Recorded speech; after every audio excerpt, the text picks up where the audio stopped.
Tigers baseball on Fox Sports Detroit is presented by Bell Tire.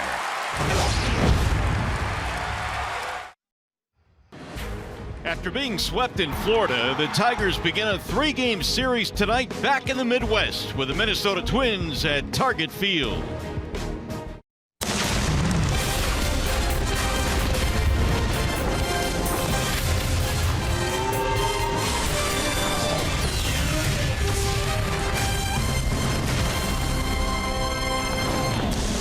Well, after 3 gloomy days indoors where we witnessed strange play after strange play after strange play, the Tigers are glad to get out of Florida. Look, it's real grass. Not only that, we can see the sky. It's good to be outdoors again. Welcome to Target Field. Game 1 featuring the Tigers and the Minnesota Twins. Hi again, everyone. Welcome to Tigers Baseball. Mario and Pemba alongside Rod Allen. Glad to have you with us here for Game 1 in this series. And Rod, I don't know about you, man, but I'm glad to have left Florida. Really a bizarre 3-game series there, but we'll kind of move the page now and get to the series. You know, I've been in baseball some 40 years and been broadcasting big league games for 19 years. I've never seen a 3-game series where everything seemed to go the other team's way.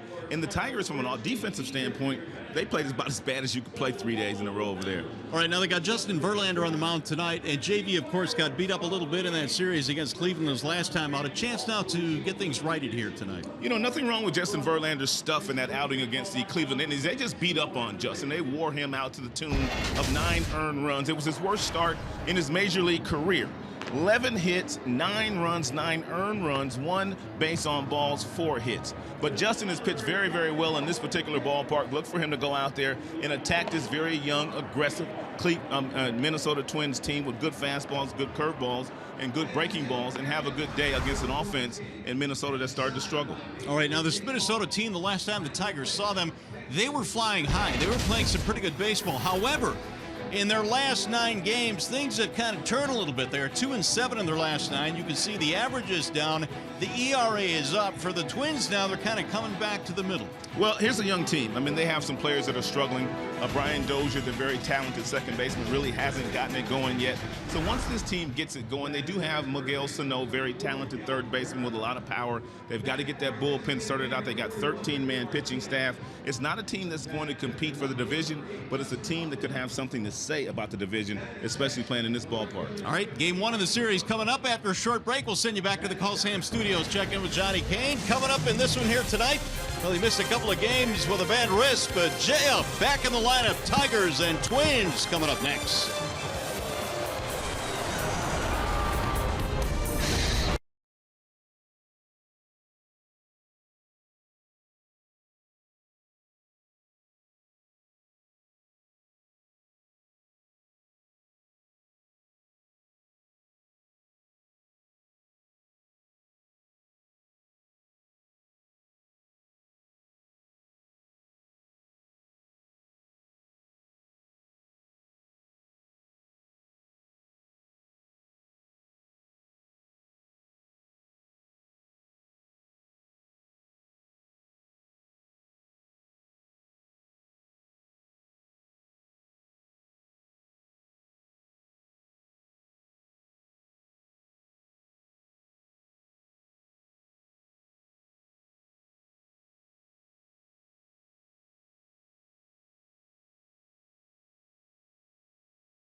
Series between the Tigers and the Minnesota Twins. Here are the field conditions tonight, presented by Ace Hardware and the Scotts Company. 62 degrees our game time temperature. All is clear here in Minneapolis. And the Tigers glad to be back outdoors after that series at Tropicana Field. Ian Kinsler will get things started for the Tigers tonight. Their starting lineup presented by the Southeast Michigan Ford dealers. Tigers just did not do well offensively in that series against the Rays, a 188 team average. Tonight, Kinsler, Castellanos, Cabrera. You got V-Mark cleaning up, Upton back in the lineup, Matukas in right, and McCann, Jones, and Romine rounded out for the Tigers this evening. They are facing Hector Santiago, and he is presented by Jeff Glover and Associates Realtors. And Santiago off to the best start of his career, 147 ERA. The whip is under 1. He's got all 4 pitches, got a fastball that tops out at 93. He'll also cut the fastball to both sides of the plate. Changeup, curveball, slider, all part of the repertoire of Hector Santiago. Let's take a look at the Minnesota Twins defensive alignment tonight behind Santiago. Rosario, Buxton, Kepler in the outfield. All 3 guys can really run, and all 3 guys can really throw. Polanco, Dozier up the middle. Sano, Maurer on the corners, and Jason Castro is their catcher. So the Tigers looking to get back to their winning ways after dropping all 3 in St. Petersburg. The Minnesota Twins have not played as well as they were earlier in the season. Should be a good series here the next 3 days. Got a night game tonight and a couple of day games. Some of the Tigers players might have had nightmares last night getting out of Tampa. That I would agree with. Some weird and wacky stuff there. Santiago goes to work, and here we go. The first pitch of tonight's ball game is popped up. Right side of the infield for Dozier. And just like that, 1 out. And the Tigers will be very aggressive tonight against Santiago. He does like to throw a lot of first pitch fastballs. He does move his fastball all around the strike zone. He'll work all 4 quadrants of the strike zone with a fastball that goes anywhere from 90 to 93. Here is Nick Castellanos. He has batted exclusively in the 2 spot for the Tigers every game this year. Nick has played in every ball game, has not been rested yet. He batted 4th yesterday. Oh, you're right. I'll take it back. It's all Victor good. was out. It's all good. There's a strike called on Castellanos. Nick with 9 RBIs is tied with Cabrera for the team lead in that category. Here's the 0-1. I was talking to Lloyd McClendon today down in the batting cages where some of the guys were taking some swings off the batting tee, and I was asking him what makes Santiago so difficult to hit. He's got that fastball about 92 miles an hour, but a lot of guys are tardy on that fastball. Real good changeup there thrown to Castellanos.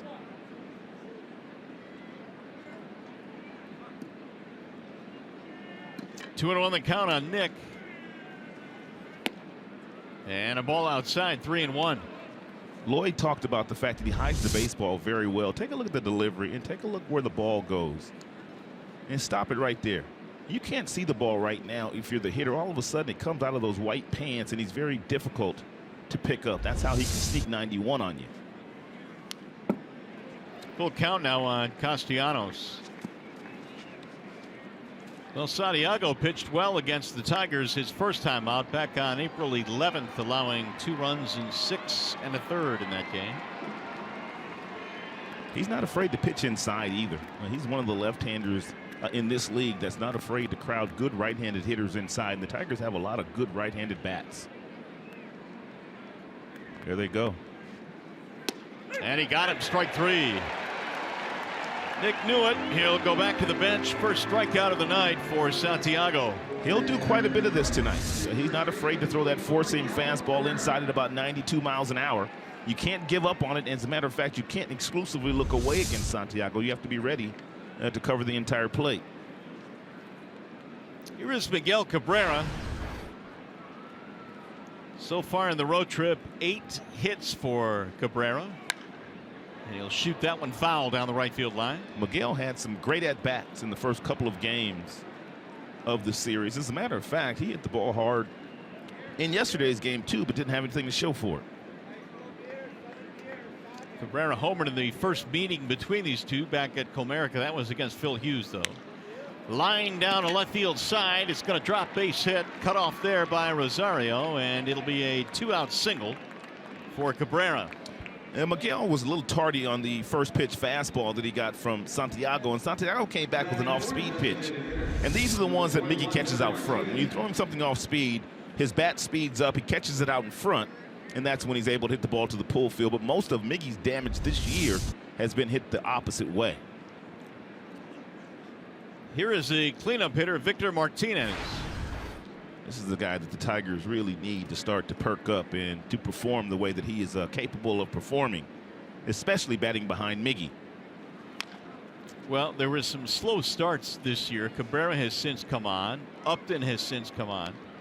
And still waiting on Victor Martinez, who is one of 3 players with at least 50 plate appearances without an extra base hit.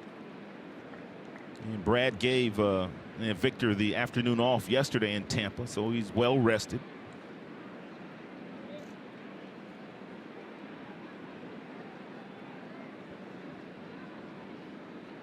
Now the 0-1 popped up into right field. It's going to be Kepler to make the catch, and the side retired. No runs, 1 hit, nobody left.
At Target Field here tonight, the twin starting lineup presented by the Metro Detroit Chevy dealers. Dozier, Kepler, Sano at the top of their lineup. Kepler right now is hot, an 8-game hitting streak. You got Mauer, Grossman, Castro in the middle. Polanco is batting 7th, and Rosario and the struggling Byron Buxton is batting 9th. Justin Verlander tonight presented by Family Heating, Cooling, and Electrical. And Verlander, making his 4th start of the season, checks in with a 1-1 record, a 5.71 ERA, courtesy of the 9 earned runs he gave up 5 days ago. Fastball gets up to 95, 96, sometimes 97 with a curveball, slider, and a changeup. He'll also cut the fastball. Brian Dozier leads it off. Dozier, Kepler, Sano. 224 this year for Dozier, a couple of homers.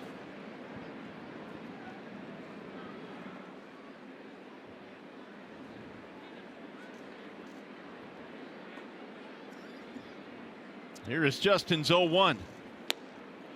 In there for a strike, 0-2. Dozier did not like it. Now the Bernstein advantage belongs to Verlander in this matchup. Dozier is just 4 for 24 career.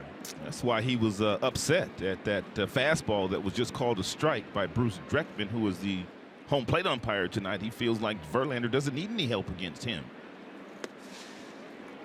1-2 on Dozier. A nice block by James McCann, who has been doing a very nice job of that the last series in Tampa. He was struggling blocking balls earlier in the year, but he has corrected that. Twins were beaten by the Indians yesterday. The Indians swept Minnesota in the just completed series here at Target Field. Yeah, the Minnesota Twins did not do anything with runners in scoring position against the Cleveland Indians. And that Cleveland team, it's a pretty good team. Yep, starting to come around, too. Of course, the Tigers went into Cleveland, won the series there. Yep, they played good baseball there. It's going to be a real competitive division, excuse me. 2-2 on Dozier.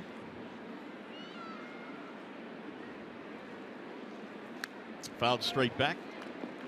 And Verlander loves to go up top with the 95-mile-per-hour fastball right around the belt buckle.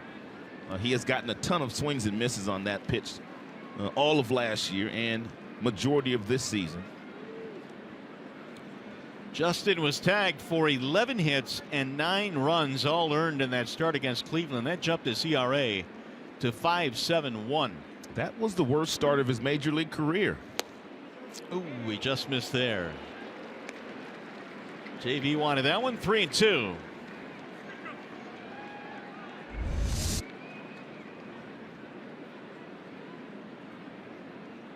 Looked pretty good. Mm-hmm. Full count.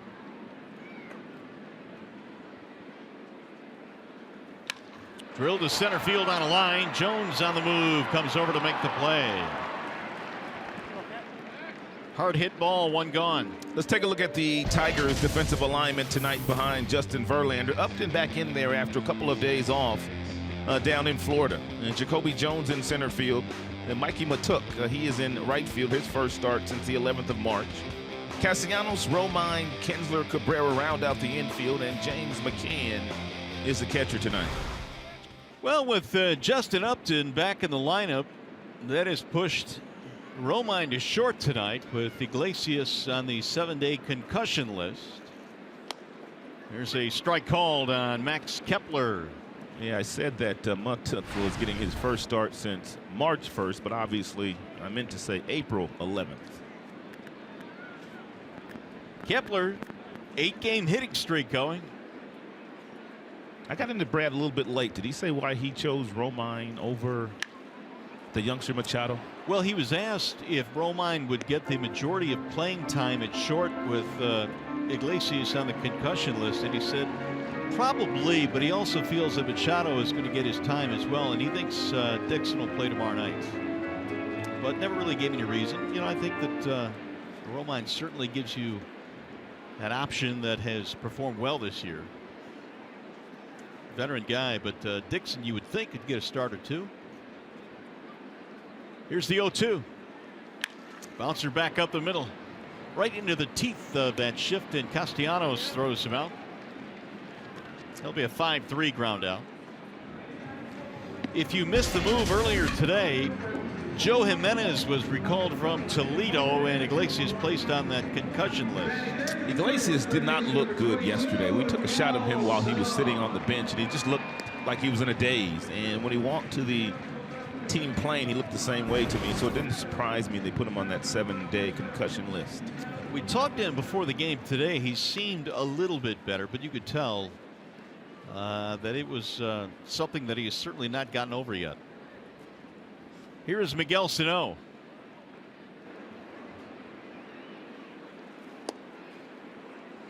This young man has a lot of pop in his bat. If you make a mistake, he can hit it a long, long way, as he did at Comerica Park when they were there last week. A home run to straightaway center field.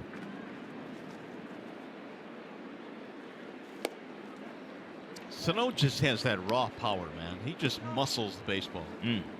He's a big boy. He will also strike out a lot. That goes with the package. He set a Minnesota record last year with 178 punch-outs. Now JV's 2-0 pitch. Tried to hold up, went around. He's always going to be a guy that strikes out, especially with that kind of power. It just goes hand in hand, and with big physical guys that hit the ball out of the ballpark. He's walking a little bit more this year, which is an indication that he's going to cut down those strikeouts. Ball 3 low. Well, Sano is certainly athletic enough to play third base these days, but I think in the future, at least with one eye in the future, Twins may see him crossing the diamond playing first base. They got him some time there in spring training this year. 4 home runs on the season for Sano. Ball 4 high. He draws a 2-out walk. I don't think Justin really wanted to mess with Sano after he fell behind him 3 balls and 1 strike. And that's no disrespect to Joe Mauer, who has had a brilliant career, but Joe is just not the same as he used to be, and he doesn't put the fear in the starting pitchers as Sano does. And Bauer's numbers this year, just a .218 batting average and only 1 extra base hit and 58 plate appearances. Well, that extra base hit just came yesterday. And you don't mind walking Sano. He's not going to steal second base. Rolled foul at first base. That's something that Joe Mauer doesn't do that often. Swing at the first pitch. Generally speaking, he takes the first pitch about 95% of the time. But every now and then he'll try to ambush you, as he tried to do there against Justin. And Paul Molitor, 3rd season as a Twins manager, 149 and 190 record.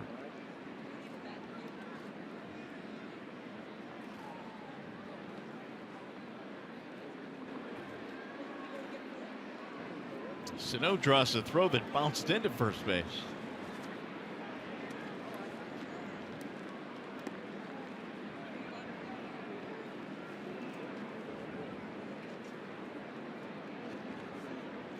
Mauer, for as brilliant as he has been over the years, has never driven in 100. He'll drive that one to the air to left field. Hit pretty well. Upton going back to the wall to make the catch. He bangs against the wall and holds on. That's a fine play by Jay Up. That thing took off on Upton, who got back to the wall and appears to be okay after the collision.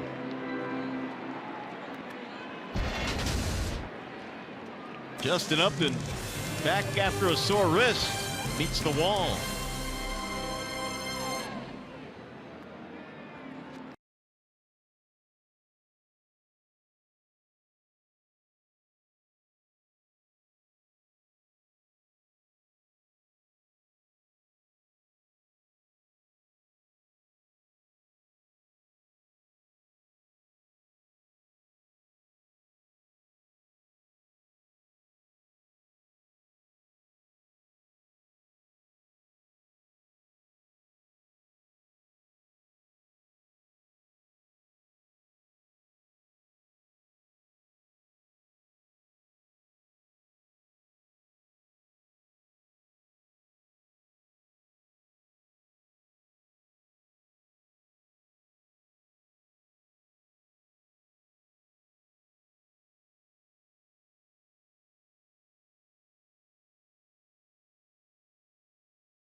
Score in this one. It'll be Upton, Matuk, and McCann facing lefty Hector Santiago.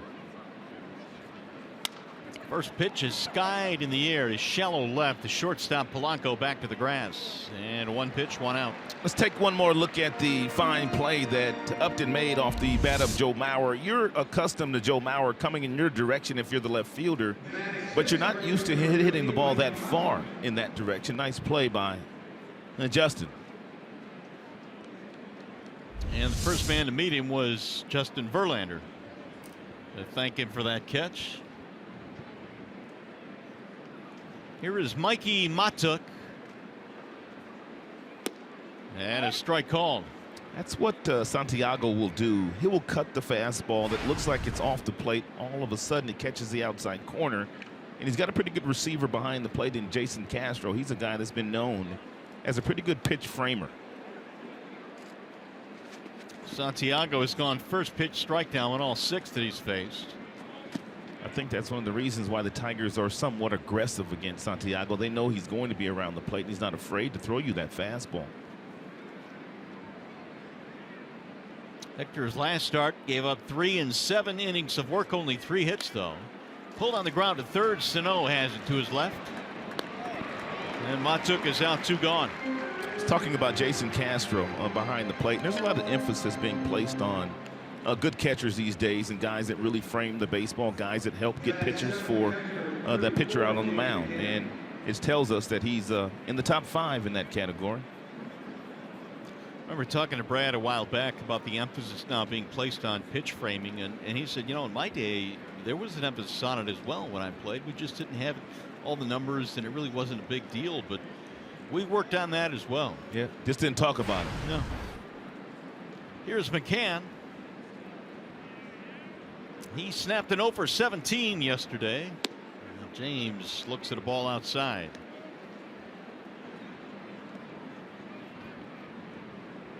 .147 average for McCann. He's hit 3 home runs, all on that first homestand for the Tigers. And Tigers offense kind of off to a sluggish start overall. I mean, Jay Up, Victor, Miggy, and Castellanos. You talked about James McCann. Nobody really has been on fire this year. There were signs early on it might not be that way. Yeah, McCann got off to a nice start in that first homestand. Castellanos got off to a sizzling start this year. Yeah, they couldn't get him out. Kinsler got off to a nice start, but they've since come back to the pack. Yeah, this much we do know because these guys have great numbers on the backs of their baseball cards. Yeah, this sooner or later they're going to get hot. 3-1 on McCann.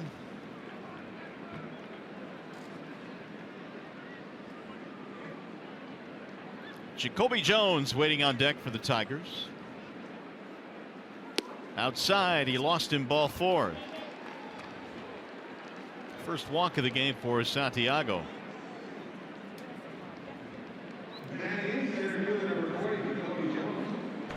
And just a reminder, as you enjoy a cold one, to look forward to Miller Time later in tonight's game, brought to you by Miller Lite. Well, Jacoby trying to get it going. He struggled again in that series against the Rays, and Brad admitted had it not been for the injury to Upton missing the last couple of games, he certainly would not have played against Chris Archer. And they're trying to sit him, as you mentioned, Rod, against some of the tougher righties in the league. Yeah, they're trying to protect him. That's what they're trying to do. But they can only protect him so much. I mean, sooner or later, Jacoby's going to have to make sure that he gets good pitches to hit. He's been leaving the strike zone way too frequently, especially on breaking balls. And he's been swinging a lot of the fastballs up in the zone. 14 strikeouts in his last 25 plate appearances. Sano came in for a brief little confab there with Santiago.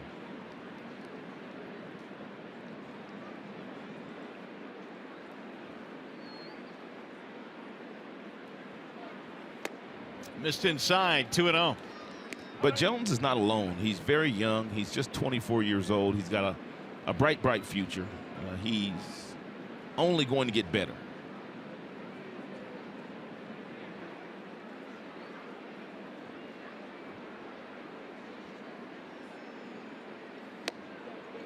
Well, sometimes you really can't speed up the process. I mean, he just has to get his experience. He has to face this pitching in the American League before he can move on. You know, Bull Durham was talking about Jacoby Jones at length today. I caught it within the clubhouse. I know Trevor Thompson, excuse me, did something with him as well. He's the one that's largely responsible for Jacoby Jones. He works with him quite often. Here's the issues that Jones has been having. when he does get the breaking balls to start off a count, he's simply swinging at them, and you should be looking for the fastball.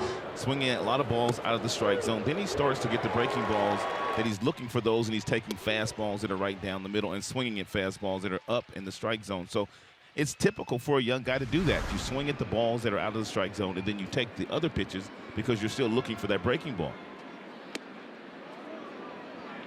And now Santiago again has gone to a 3-ball count. And fastball friendly count for Jacoby. And this is what you live for. Jacoby born in Chickasha, Oklahoma.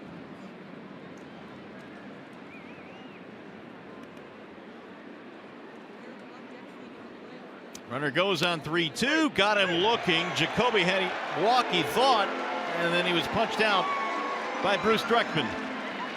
And that's just the way it's going for young Jacoby Jones. No runs for the Tigers. They get a walk and leave a man. Jones punching out to end the inning.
Minneapolis, the Tigers-Twins opening up a series here at Target Field. 3-gamer over the weekend before the Tigers come back home next week. It'll be Robbie Grossman starting things off for Minnesota. Justin Verlander allowed a 2-out walk to Miguel Sano in the first, but that's it. And Grossman off to a nice start. Yeah, batting over 300. And 1 homer, 5 driven in. Has reached base safely in 12 of his last 13 games. That's a wicked cut fastball there. Verlander refuses to tell us this is a cut fastball, though. He's still calling it a slider. But it's got east to west movement. There's no dip in the pitch there. There's no bite. There's no depth in that pitch that he just threw. 2 balls and 1 strike. Yeah, JV was pretty adamant as well about what to call that pitch. Because usually his slider's anywhere from 83 to 85 miles an hour. That cut fastball was 89, nearly 90 miles an hour. Line foul, out of play. Yeah, best fastball in the afternoon thrown by Verlander, 95. Remember just a year and a half ago how difficult it was for Verlander to get to 95 miles an hour? He was hovering right around 90, 92. I do. Now he gets to 95 with regularity whenever he wants to. 2 balls, 2 strikes. Got him, strike 3, caught him looking. First strikeout of the game for Justin. Yeah, another 95-mile-per-hour fastball with a little tailing action on it. It's a beautiful pitch.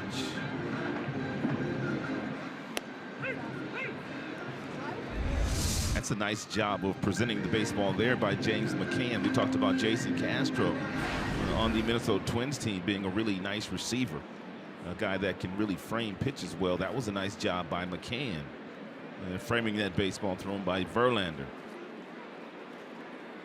Castro looks at a ball high.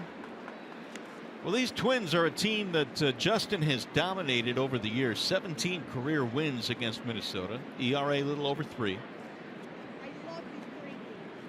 Paul Molitor certainly knows that. He knows he's got his work cut out for him tonight. In on his hands that time, foul back. It looks like Verlander's going to throw some fastballs inside tonight to some of these left-handed bats. I mean, he has beaten them 12 of his last 13 decisions. 17-8 career with a 3 ERA. 9 strikeouts per 9 innings against the Twinkies.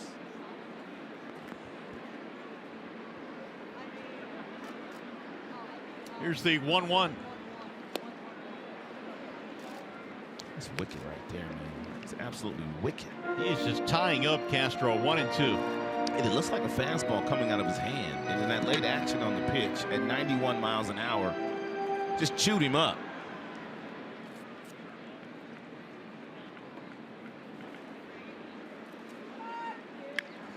Slow roller right side of the infield for Kinsler. 2 gone. Yeah, he came back with another 91-mile-per-hour fastball inside, cut variety, in on the hands of Castro and got in his kitchen. And for a weak ground ball to Ian Kinsler. I'll try to point out to you guys a couple of these sliders when I do see them from Verlander, and then you can determine if one's a slider and one's a cutter. Try to educate you a little bit. Here's Polanco with 2 outs. Off to a 275 start.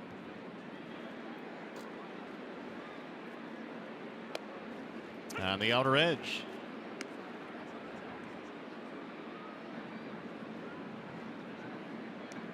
Polanco did not have a very good spring for the Twins, but he's come out swinging the bat decently here. 1 home run this season.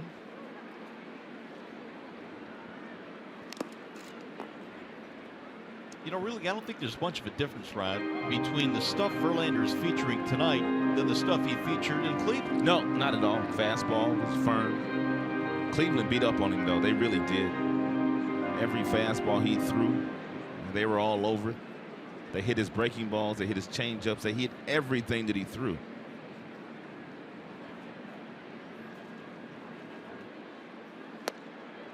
That'll miss inside. Fastball at 95. 1-2 on Polanco.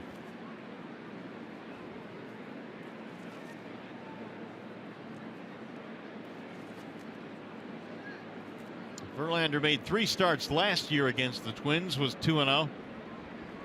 2.5 ERA. Missed inside again. Looks like it's a conscious effort tonight. And between Justin Verlander and the pitching coach Rich Doobie, to pitch inside to some of these left-handers. Cleveland ran a lot of left-handers at Verlander, and a lot of those left-handers had a lot of success against him that day. He gave up 10 hits in his last outing against Cleveland to left-handers. 10 hits. Didn't you say 11 hits he gave up? Total. 10 of the hits were to lefties. Yeah. Wasn't walking anybody. Walked just 1 in that game.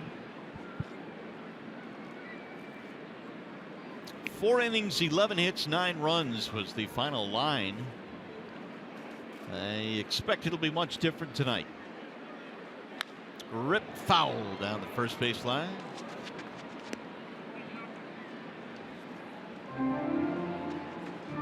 Three and 2 on Polanco with 2 outs.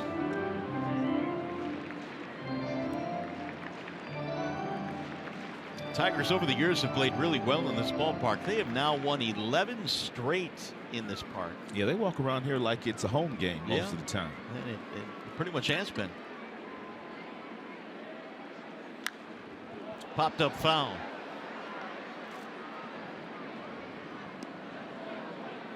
Well, Menards brings you the big money encounter, and here's what the numbers looked like last year when the Tigers won all 9. Awfully lopsided. 65 runs. They scored 25, a boatload of hits. The earned run average under 3. And Minnesota, they had an ERA over 6.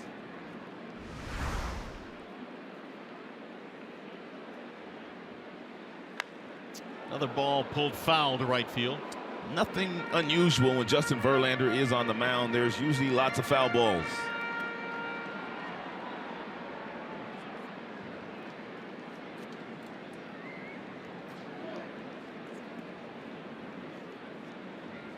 And pretty much staying out of the strike zone here to Polanco.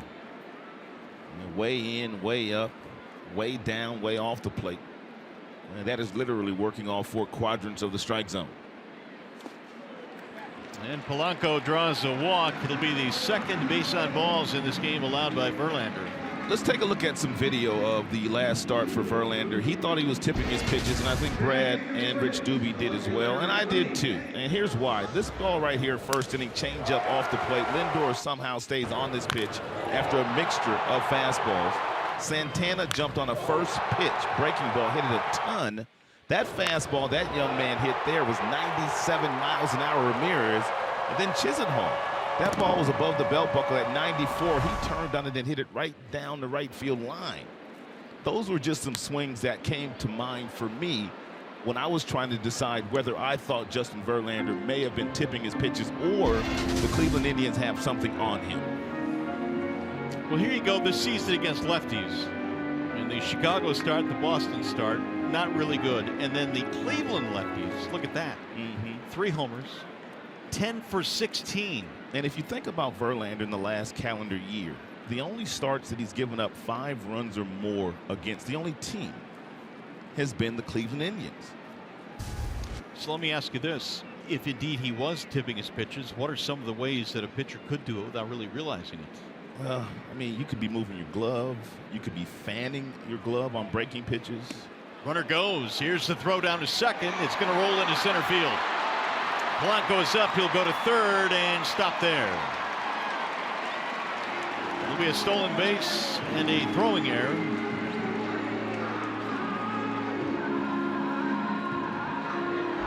Pretty good jump here by Polanco. Verlander usually throws to first base quite a bit. It's a firm throw by McCann, but it's not handled by Romine. It trickles into center field. And with the speed of Polanco, he's able to get to third. But there's a lot of things that, opposing batters do in the clubhouse, looking at video of that night's starting pitcher on the other team, and they try to figure out things that they might be doing with their hand, whether they're fanning their glove, whether their wrist is turned a certain way on certain pitches. And those are some of the things that you can do when you're trying to get an edge or an advantage against a starter. Rosario pops it up. Romine into short left center, and that is that for the Twins.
The top of the third, and today a special day in Minnesota and for music fans everywhere. The 1-year anniversary of the passing of Prince. I put on my paisley pink and my paisley purple rather, and my tie, and went to Paisley Park this afternoon. Folks were leaving messages on the sidewalk, leaving flowers along the fence, and they had a wall of dedications to the memorial of Prince. Certainly he means a lot in this area and worldwide. And during between innings here, they're playing Prince's music, and they've got a big Prince symbol on the scoreboard as well.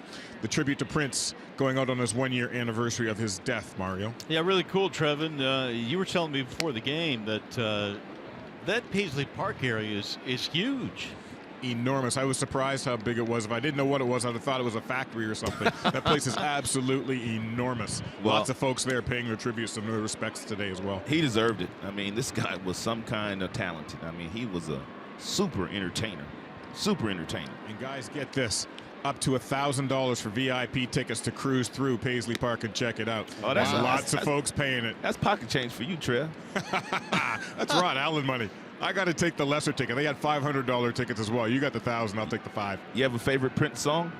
Too many to count. Diamonds and Pearls. Is that yours? Yeah. I'll go with Purple Rain. Big fan of Adore. Oh, nice. Very nice. Well, Prince certainly, to me at least, is a musical genius. When I was in college, he was big in the 80s, man. He was fun to watch. I never got to see him in concert, though, and I regret that now. Prince is one of those guys, and there was a few of those type entertainers. Michael Jackson would fall into that category as well. Luther Vandross, I absolutely love them. And what I'm saying is that whenever they put out a record or an album, you went to go buy it before it came out, before anybody told you about it, because you knew it was going to be on point. I mean, that's the kind of track record he had. Fabulous, fabulous talent. He used to own that club right here too, called First Avenue. First Ave, yeah, right over here by the ballpark. See the purple lights underneath the roof being shining down on the stadium. It's really a neat scene here. The purple scoreboard. Ian Kinsler batting here with 1 out in the third, no score. They had a Prince party at the hotel last night. Is that what that was? Yeah. The place was thumping, man. You didn't do a drive-by? No, I didn't. You didn't do a drive-by? You stuck down there. You shot down there. I drove right to my room and fell asleep. I know you did a little walk through there. 1-1 on Kinsler. Ian popped up in his only at bat. High towering fly ball. Left center field. Buxton coming over. And Kinsler is out 2 away. By the way, stay tuned to Tigers Live. Following the game, we'll select the Fox Sports Detroit Tigers player of the game, presented by McDonald's. Stop by for your breakfast favorites, now being served all day.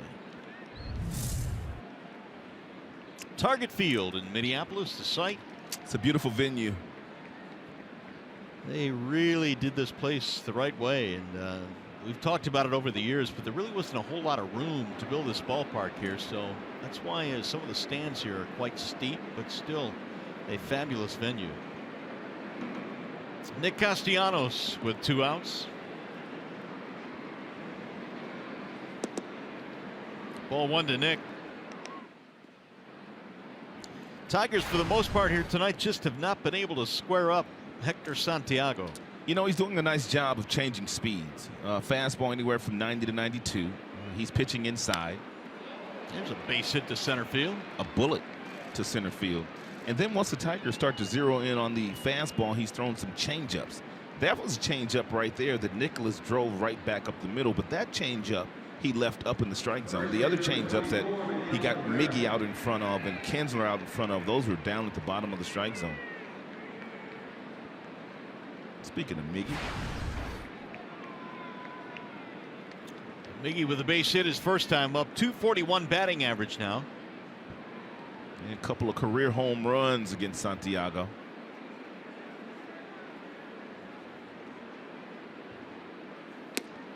Strike 1. You see Santiago from that angle that we're showing you right there. He stands on the third base side of the rubber.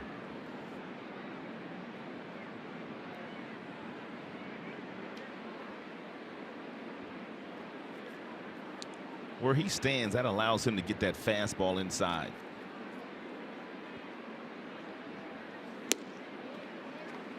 Cleveland Indians made a big deal about wanting to pitch Cabrera inside, feeling that if there are any holes at all in the swing of Cabrera, and maybe not so much a hole, but if there's a way to attack him, it's to pitch him inside. Well, there's some numbers out that indicate that this year Miguel has been swinging quite frequently and missing at fastball. So a lot of teams are challenging him with fastballs.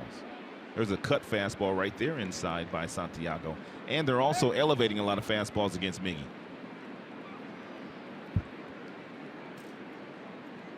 2 balls and 1 strike. Cabrera now with 9 hits on this road trip.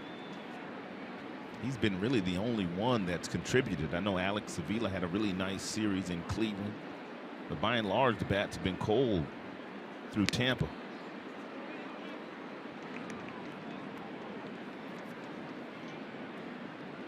And 50% of the balls that Miguel has put in play the last week have gone up the middle or the opposite way.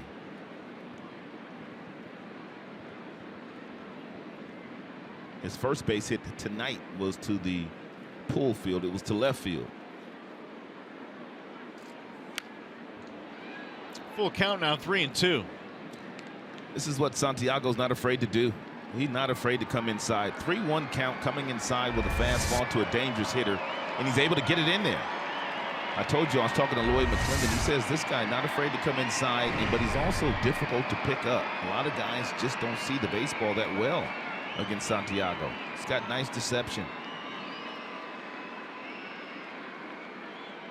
Runner goes on 3-2. A high fly ball to shallow right field. This one might be trouble. It's going to drop. Fair ball. Castellanos will go to third, and for every rocket that Cabrera hits, he'll get one of those every now and then. A bloop single to right field, and Miggy now 2 for 2. It was a changeup on the 3-2 count at 84 miles an hour. Miggy pops it straight up, but Kepler in right field was playing so deep, and neither he, the second baseman, Dozier, nor Mauer could get there to make a play. This would be a wonderful spot for Victor Martinez to get his first extra base hit of the year. Check that. It'd be a nice spot for Victor to get a hit and drive in a run right here. Well, it doesn't have to be an extra base hit. He bats .372 in this ballpark. With a lot of damage. A lot of damage in this yard. That thing barely dropped fair, and Santiago says, come on. He and Miguel are buddies. They're good friends. Miguel ain't going to give that knock back. He's not giving nothing back. Victor waits on the 0-1.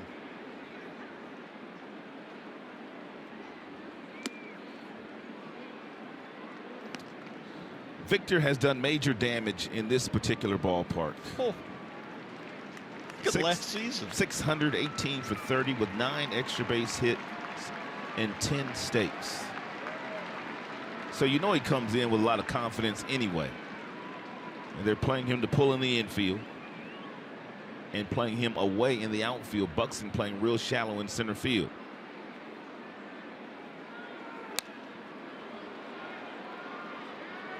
One and 2 on Martinez.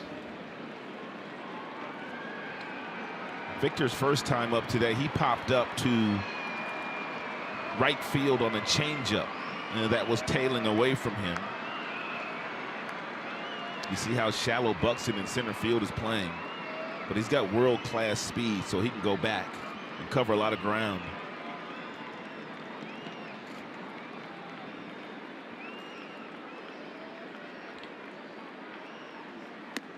Ball high, 2-2 on Martinez.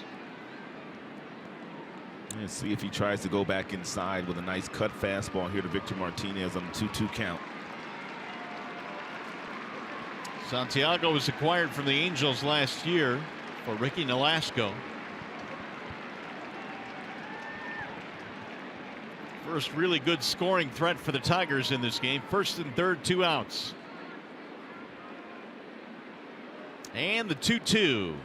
Ground ball left side under the glove of Polanco in the left, and a run will score. It's 1-0 Tigers. Polanco had time to leave his feet and make that play. Even with Victor Martinez running, Polanco, their shortstop, if he leaves his feet, he has time to get up and make a play on Victor. Victor doesn't run that well, but he elects to try to stay on his feet, and that ball goes right underneath his glove.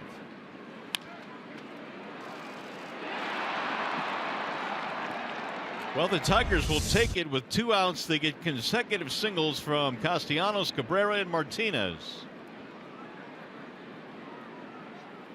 7th RBI of the year for Victor. Upton looks at ball 1. Was it really that close to the glove? Did it go under the glove? I think it went under. Yeah, see, if he leaves his feet and gets up, he still may have a play on Victor running down the line.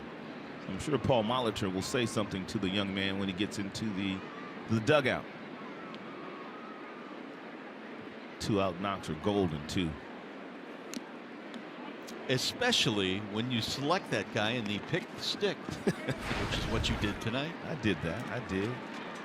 I'm a ride or die with Victor. 1 ball, 1 strike. So I plan on doing some riding. Paul Molitor was ejected from the contest yesterday, arguing balls and strikes. He had a beef with the home plate umpire, Alan Porter, who was calling balls and strikes yesterday. Ooh, that ball hammered to center field. Buxton is on the run, not going to get it over his head. Up against the wall, Cabrera scores. Martinez to third. A double and an RBI for Justin Upton. I just had made mention of the fact that the youngster Byron Buxton in center field plays very shallow but has good speed and feels like he has the ability to go back, but there was absolutely no way he was going to catch this absolute rocket off the bat of Justin Upton. This thing is a missile. It's a fastball. He gets all over it and drives the ball over the head of Buxton. It's a beautiful swing by Jay Up.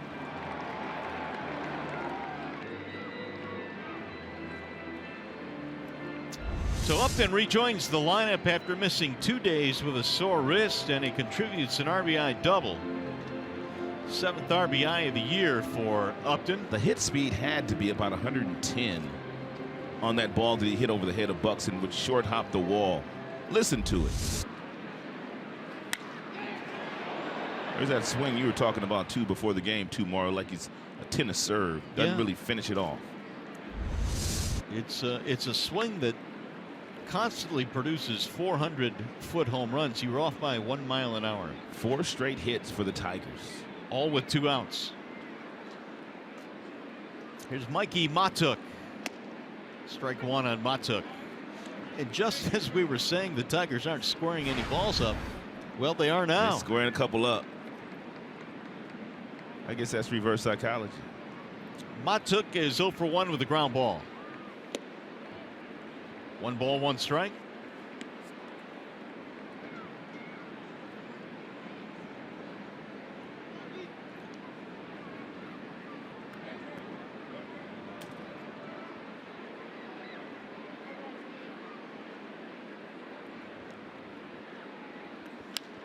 High fly ball left field. Chasing Rosario back in front of the warning track. That'll end the inning. What a good inning for the Tigers. 4 straight hits and they get 2 runs.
Tigers have taken the lead and given Verlander a little bit of a cushion here.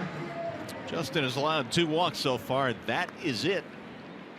And he's got Byron Buxton, Brian Dozier, Max Kepler coming up. Buxton leading things off here for the Twins. Pops up the first pitch, foul, back out of play. It has been a struggle for Byron, to be sure. A lot of strikeouts this year. His talent is undeniable. He just has not been able to get it going. An .082 batting average. You have a couple of really talented center fielders in this game that basically are having the same problem. That would be our Jacoby Jones and their Byron Buxton. And both guys swinging and missing quite a bit. They didn't expect that out of Buxton, though, Mario. Last year in the month of September, it looked like he turned the corner. He hit nearly 290 with 9 homers, 22 RBIs. He scored 21 runs. No one in the American League scored more runs than him. They thought he was ready to go into the 2017 season and have fun. And it looked like he held up there. He did on the appeal. 1-2. And he's having the same kind of issues that Jacoby Jones is. He's taking a lot of the breaking balls and changeups that look like fastballs, leaving the strike zone way too frequently, and then he's taking the fastballs for strikes. I mean, this is what young players do. They swing at the breaking balls out of the strike zone, and then they take the good fastballs because they're looking for the breaking balls, because that's the pitch they're getting so many of. There's a bouncer to the shortstop. Romine to his right, bobbles, and he threw it away. Buxton is safe at first base, and speed forced perhaps the rushing of that play. Romine bobbled it. Buxton bunted a ball at Comerica Park when they were visiting in that first homestand for the Tigers, and he got down the line in 3.5 seconds. He probably didn't get down the line in 3.5 here, but once you bobble it with a guy that has blazing speed, there's no way you're going to get him out. No way whatsoever once Romine bobbled that baseball.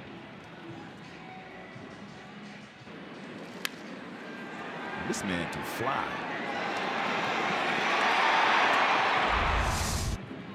He was an outstanding high school quarterback as well in Georgia. They ruled it a base hit. Now, when's the last time you've seen a routine ground ball hit to the shortstop, right at the shortstop, and regardless of who's running, and it's given a hit? Never. This is the big leagues. That play's got to be made. I mean, come on. I don't care if it was a cheetah running down the line at first base. I mean, I know he's struggling, but come on.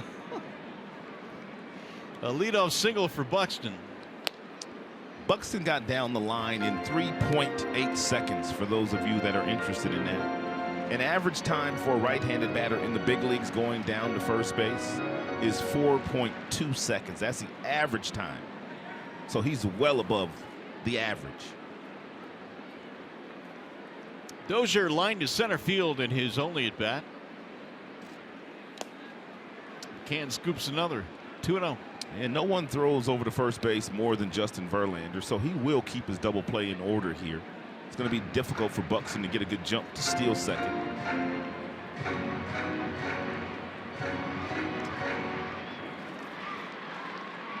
wonder if they'll go back and look at that and change that.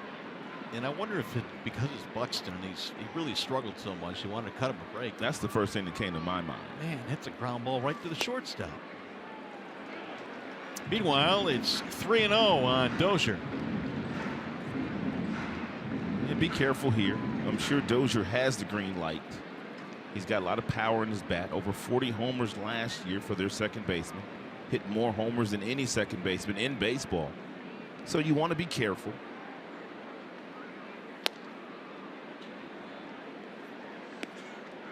And more than likely, Byron Buxton will be on the move on this next 3-1 pitch. I believe Paul Molitor has enough confidence in Dozier, if it's a strike, that he'll put it in play. And obviously, if Verlander misses the strike zone, he will trot down to first base.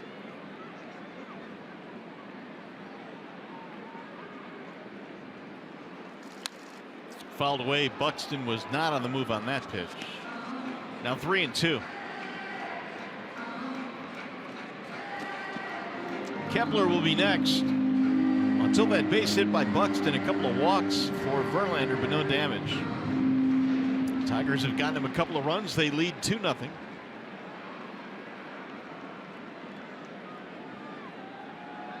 Yeah, potential strike him out, throw him out here if Buxton does run. Verlander has the ability to strike out Dozier. He's pretty much owned Dozier in his big league career. Runner goes, and a foul back out of play. That is now the 14th ball that has been fouled off against Justin Verlander tonight. Already 14. There are the numbers on Buxton in his big league career. 3-2.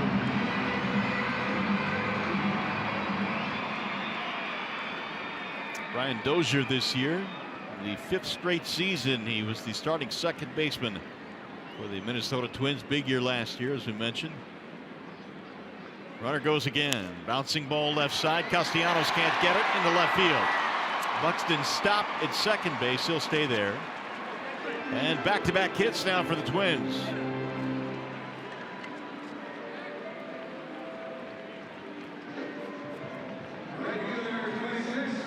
Now you've got Max Kepler coming up, then Sano. So the heart of the Twins lineup lurking. And Kepler's been hot.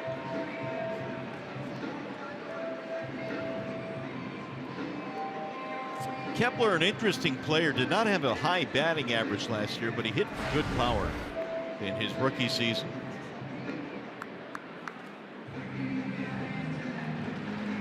Off to a 304 start this year. He homered back in that series in Detroit off of Anibal Sanchez.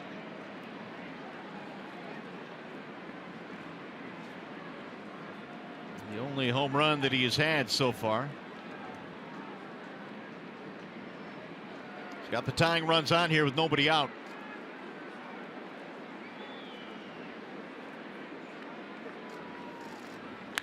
Drilled to right field on a line and caught by Matuk. Buxton will tag. He'll go to third. That ball hammered right at Mikey Matuk.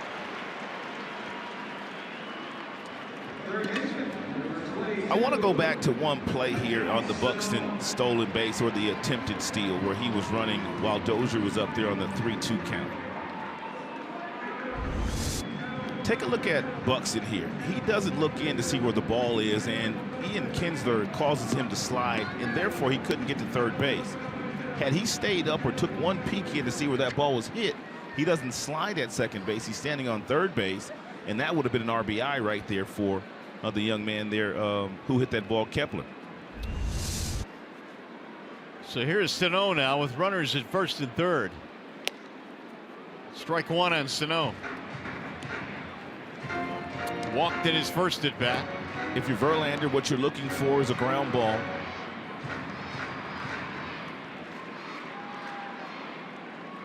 Sano is only 1 for 9 against Justin in his career.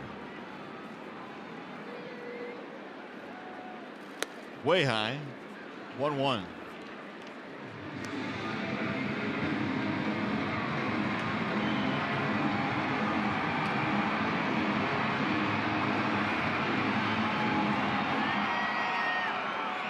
JB threw 21 pitches in the second.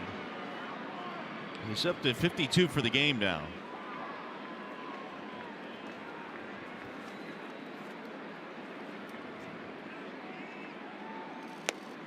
Outside 2-1. Here is Chevrolet's most dependable player. It is Miguel Sano, one of 6 players in the major leagues with 10 or more RBIs, runs scored, and walks. That's one of the reasons why Verlander just reached back to get 97 with that last fastball that he threw to Sano that missed off the plate outside.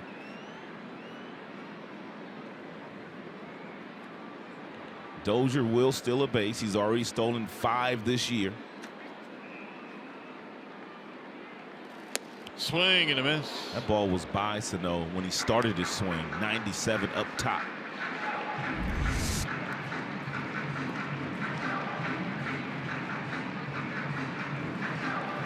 Might as well go right back up there with another fastball. See if you can get him to swing at it. It's got to be the same velocity, though.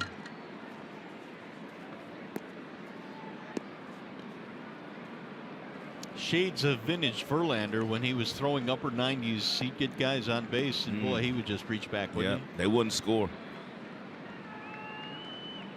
He still has that ability, as evidenced by that last pitch to Sano. He's had a fascinating career.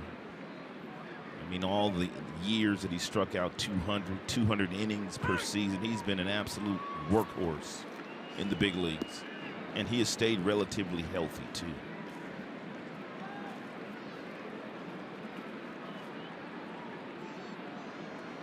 Two and two on Sano. Joe Mauer waiting on deck. Really came in at 97. Got a piece of that one, though. And to be perfectly honest with you, Mauer just scares me more than Sano does in these type of situations.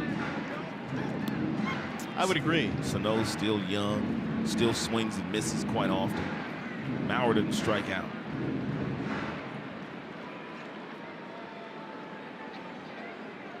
They have stayed with the fastball. All of them have been in the mid-90s. The last couple of fastballs to Sano, he has not been able to get them up high enough.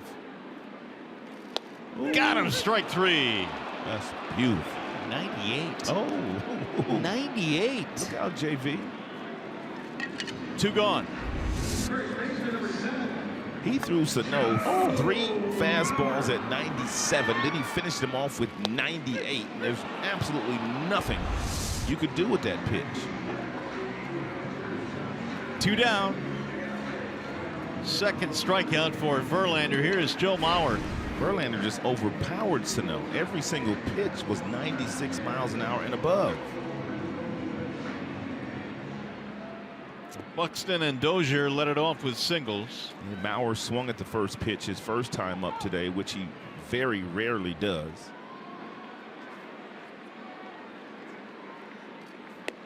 And he'll look at a strike.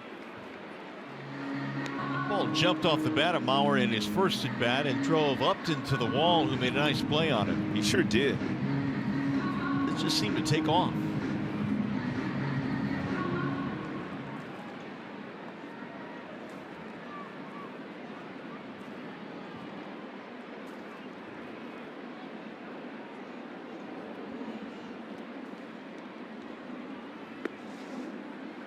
Mauer's always hit well against the Tigers. 301 lifetime against Detroit, but as you might expect, most of that damage was earlier in his career when he was winning batting titles and doing so as a catcher. Yeah, he was probably the best left-handed hitter in baseball for about a 4-year span there.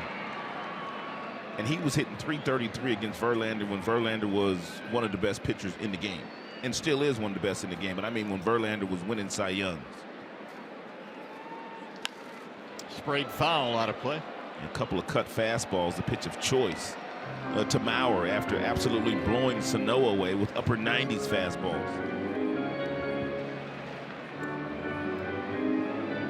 Mauer has not caught in the big leagues since the 2013 season, so it's been a few years. He's been basically DH first baseman the last few years. Yeah, they wanted to make sure that they kept him healthy through the term of his lengthy contract that he signed. Which, by the way, has one more year after this season. It was a 10-year contract, wasn't it? 8-year. 8-year. Time has flown by. Now the 1-2. In the air toward left, Upton coming over toward the line, and Verlander pitches out of the jam here in the third.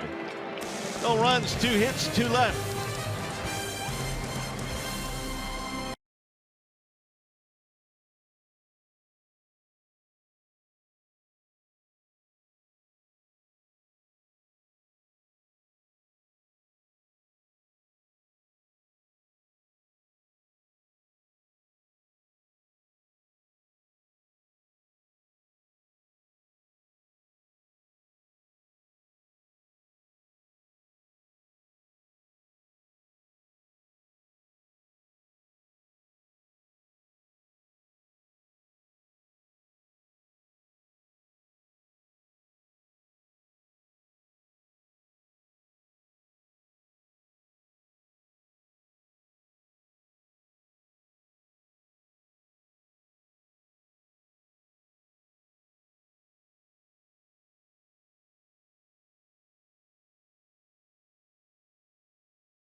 couple of home runs the Brewers are hitting. Look at this one by Travis Shore, 452 feet. They're making 58 feet yesterday. Shorted him. The Brewers, with a 9-8 record, lead the major leagues with 32 home runs. This cat right here, Eric Thames, who spent the last 3 years playing in Korea, he's already homered 8 times this year.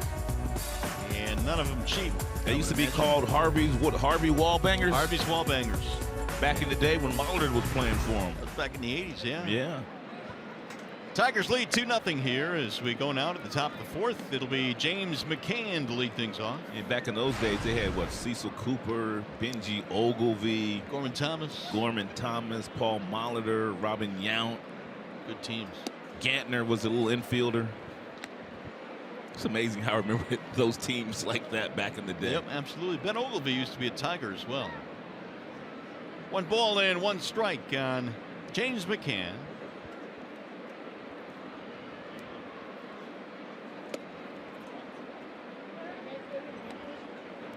Two and 1. McCann walked in his first at bat. Broke his hitless streak yesterday with a single. Skies this one in the air. Fairly deep to right field. It's going to be caught, though, by Kepler. 1 away. Well, I know we talked about this, but it's always good to see Justin Verlander kind of bow up when you got guys on base. And really, the Twins had the best scoring chance last half inning, and he met the challenge. Well, so no. I saw 5 pitches, and all the pitches were 96 and above. And that's vintage Verlander from back in the day when runners would be on. He wouldn't allow the guys to score. He would simply strike them out. Yeah, and then JV able to pitch out of that jam where the Twins got the first 2 hits of the ball game. That Buxton hit. You still buying? I'm not buying that hit. That's not a hit. No way that's a base hit. Well, the Tigers, meanwhile, got 2 runs for Verlander, and they lead 2-0. Here's Jacoby Jones. And Santiago missing low. Jones, a strikeout in the second. He caught, or was caught looking. Thought he had a walk, was on his way to first, and then was told he was out. It's going to be a tough play for Sano. Bare hand. Wow. That's a terrific play by the big guy, Miguel Sano. I think Jacoby might have hurt his heel or something lunging for that bag. I see Kevin Rand will probably say something to him when he gets back into the Tigers dugout. They tell you not to lunge for the bag. They tell you simply to run through it. But take a look at his last step, how he lunges trying to get that base hit. And you could see that he pulled up a little bit. They tell you to just run through it. He never even touched the foot. He hurt his ankle. Yeah, he's in a little pain. He's a young boy, though. Romine swing and a miss. So what are you saying? If that was you or me, we'd be on the ground right now? For sure.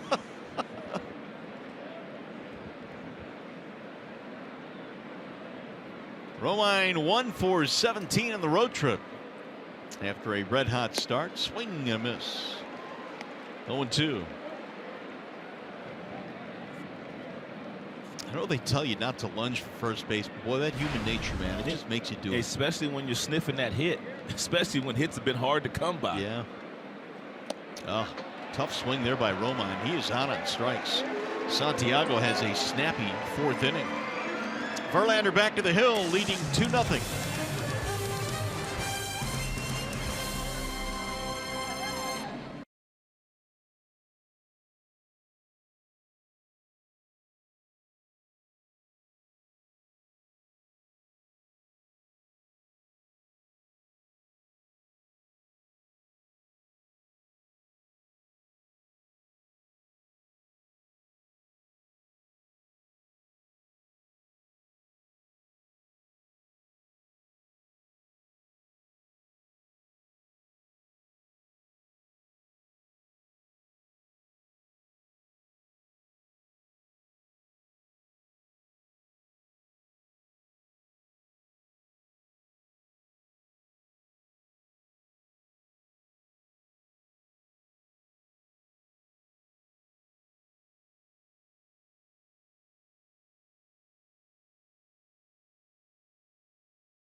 Fox Sports Detroit is brought to you by the Sam Bernstein Law Firm, official legal services sponsor of Fox Sports Detroit.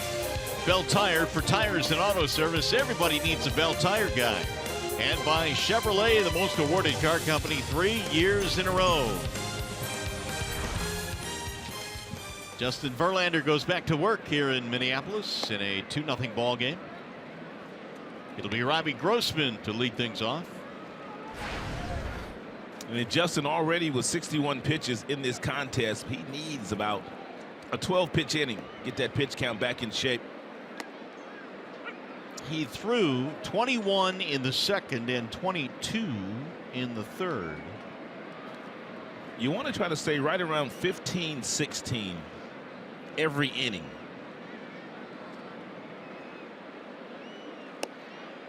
There's a strike, and Grossman didn't like it. It's a breaking ball there thrown. Curveball. Verlander hasn't thrown many curveballs today. For the most part, he's been trying to overpower most of these left-handers with mid-90s fastballs and a cutter.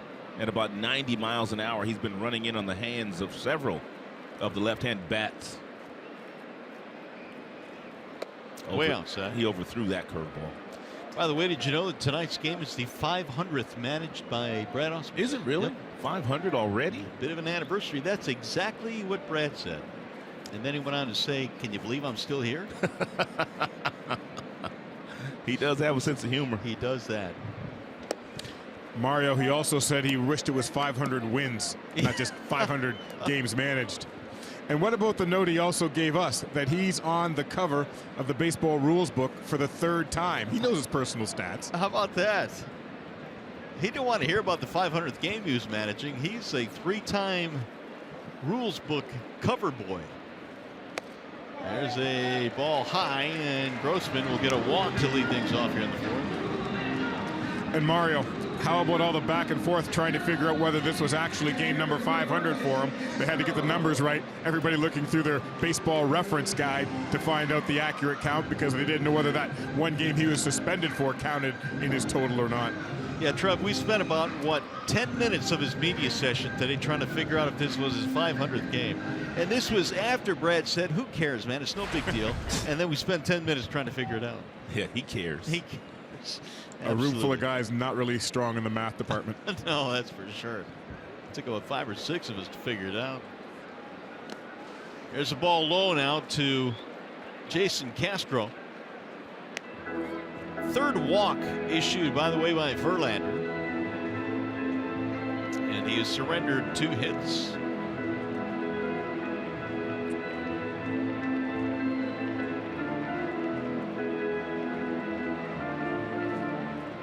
Castro is over 1 with the ground ball. JV could use one of those right now.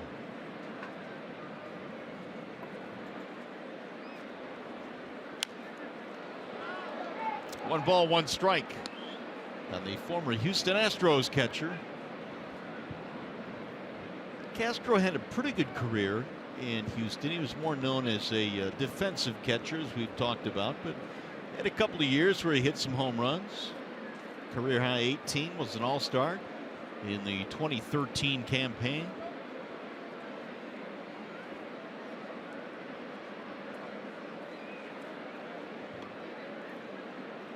Now the 1-1. 1-2 on Castro. Yeah, Verlander continues to throw that cut fastball at about 90 miles an hour in on the hands of several of the left-handers. He really jammed Castro's first time. A weak ground ball hit to Ian Kinsler. That was back in the 2nd inning.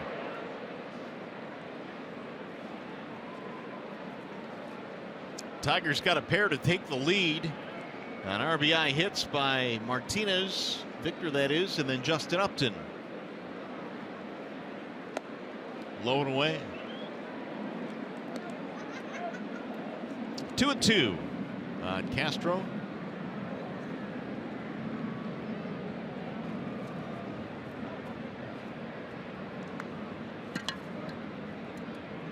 A couple of young guns. Fulmer on the left, Norris on the right.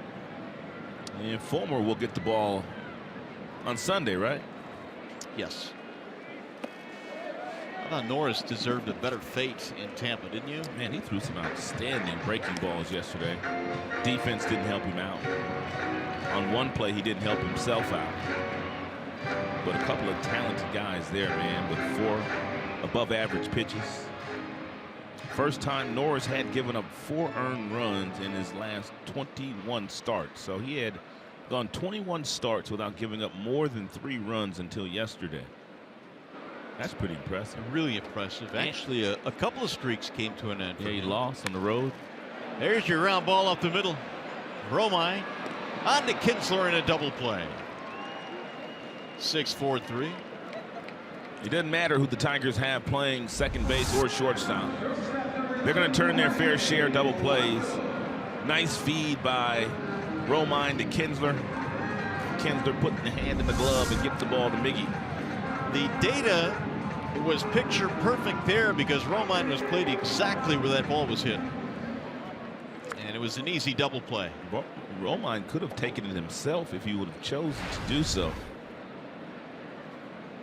Here's Polanco. Thought about offering a bunt. Strike 1. Walk and a steal for Polanco.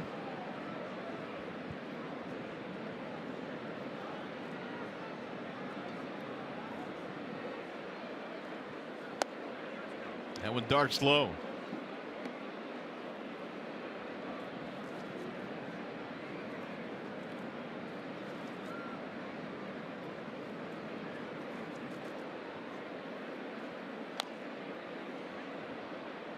One and 2 now on the Twins shortstop.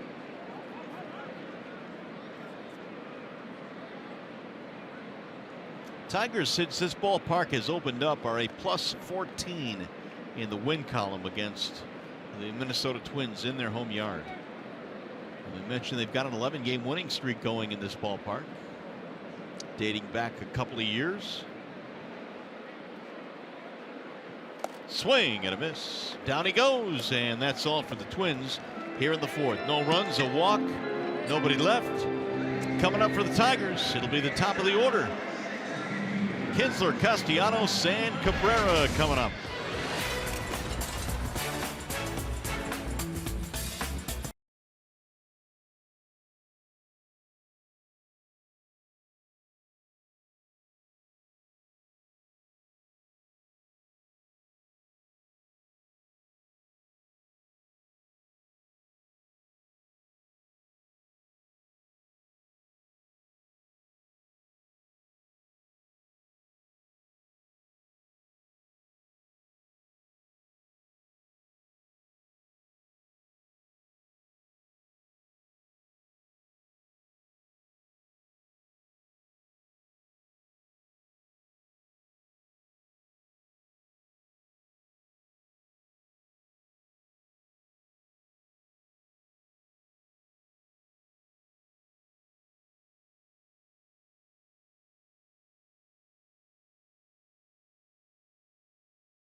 Tigers on top here 2-0 as we go to the top of the 5th. Game 1 in this 3-game weekend series. Tigers and Twins. And Ian Kinsler looks at ball 1. Top of the order for the Tigers. Kinsler, then Castellanos and Cabrera. And Santiago's got Ian Kinsler to pop up a couple of times here tonight. Once in the infield and once to shallow center field.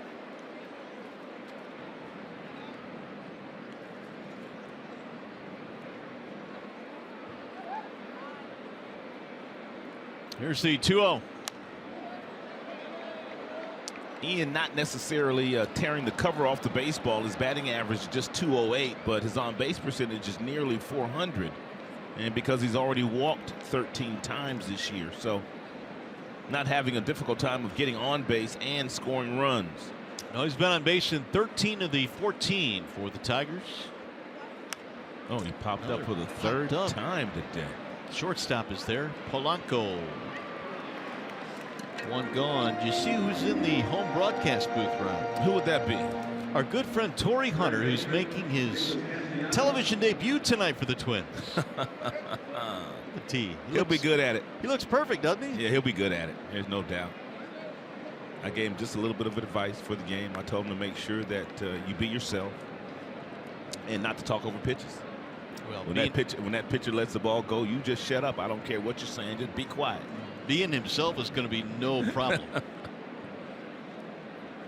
It's funny because Torrey was talking about the games he's going to do. He's going to do, obviously, this series here. They pretty much said, you know, pick and choose. What do you want to do here to kind of break him in? And he said, man, I've got to do that series in Detroit.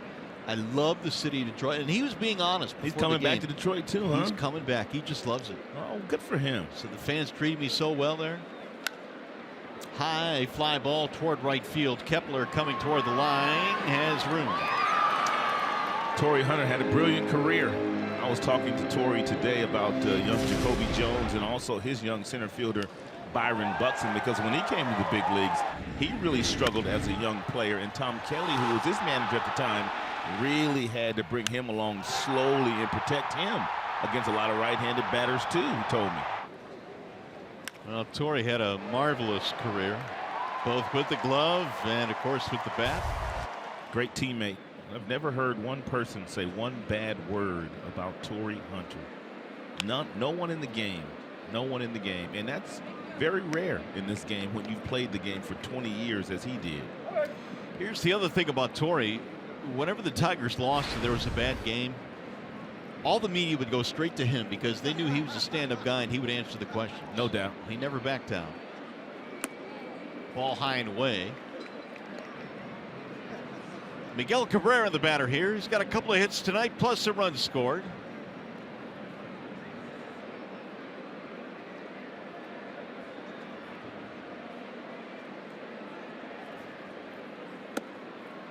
Santiago retired the first two men he faced in the third and then gave up 4 consecutive hits. That's how the Tigers got their 2 runs. And that has been all the scoring tonight.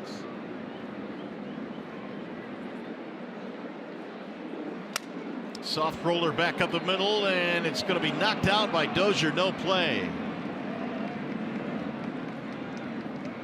It'll be the third hit of the game for Miguel.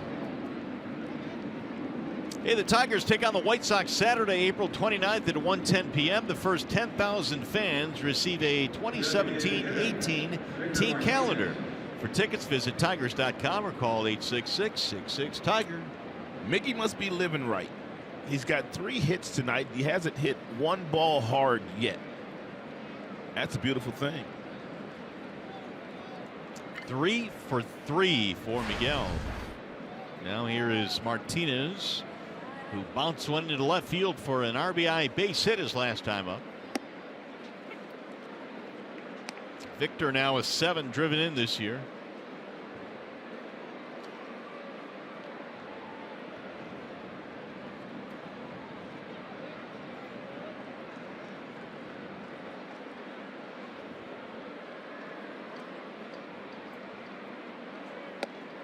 That'll float in for a strike. Now 0-2.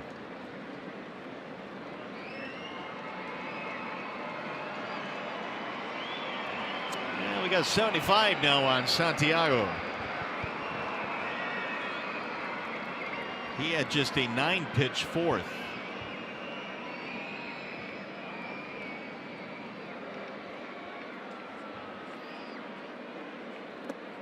Bouncing in.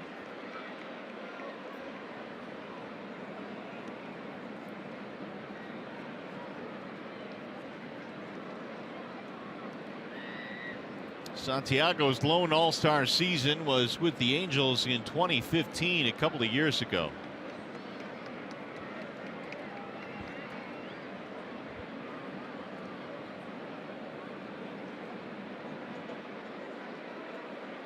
The 1-2. 2-2 on Victor Martinez. And Victor has done a nice job at working the count back to even after falling behind Santiago. No balls, 2 strikes. Upton on deck. He hit an absolute missile his last time up. That would be Justin Upton over the center fielder's head.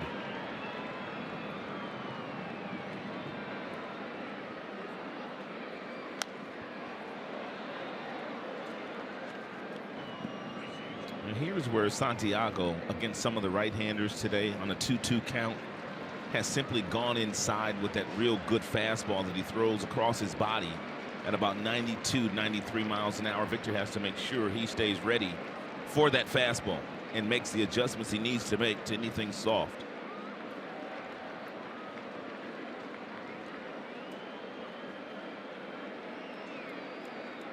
Want something soft. Little chopper, third base side. Santiago in time for the out.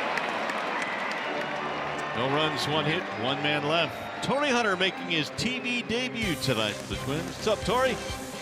Tigers baseball tonight presented by Bell Tire.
Nothing as we go to the bottom of the 5th inning. And Tigers fans, if you can't catch the games on TV, you can stream them live on your mobile device with the Fox Sports Go app. Download the app and take Fox Sports Detroit and Tigers baseball with you wherever you go. JV back to the hill on our way to the Minnesota part of the 5th inning. It'll be Rosario to lead things off, and he'll take a strike. Verlander now 11 of 17 in first pitch strikes thrown to Twins batters this evening. Castellanos on the grass at third in case Rosario is thinking bunt. And he'll look at a ball inside, 1-1. And another one of those cut fastballs inside to the left-handed bats. Verlander has not been afraid to go inside all night tonight. As a matter of fact, Verlander going inside more so tonight than I can ever remember him doing so this year.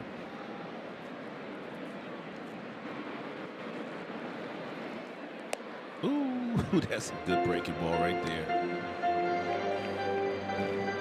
This is nasty. I mean, Rosario's like, he sees it, he wants to swing at it, and you can't pull the trigger. Yep. Now Verlander will come back with 95 up top. 1-2 on Rosario. Missed outside.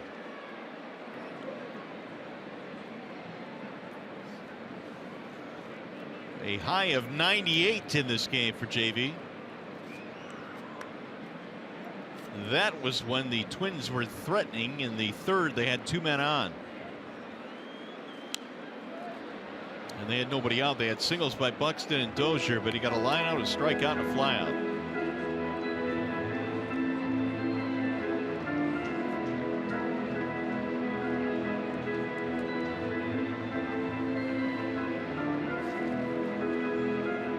Verlander has been a stopper of sorts over the years. In fact, last year he had an ERA of a little over 3 after a Tigers loss. 9 wins.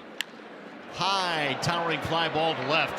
Upton going back to the track, to the wall to make the catch.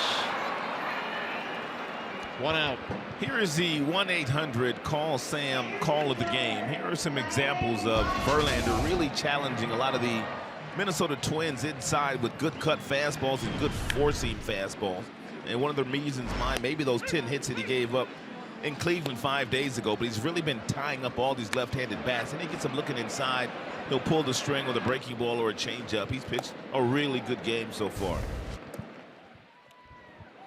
Now Byron Buxton, credited with a hit in his first at bat. I was talking to Byron on the field today, and he was talking about his high school days as a quarterback, at least his sophomore and junior year. Then he moved to wide receiver and defensive back after the baseball scouts started coming around and didn't want to handle the ball all that much. Don't blame him. I think it'd be wise if you kind of played a different position, one that you didn't get hit so much, because we think you have a chance to be the #1 player drafted in the country next year.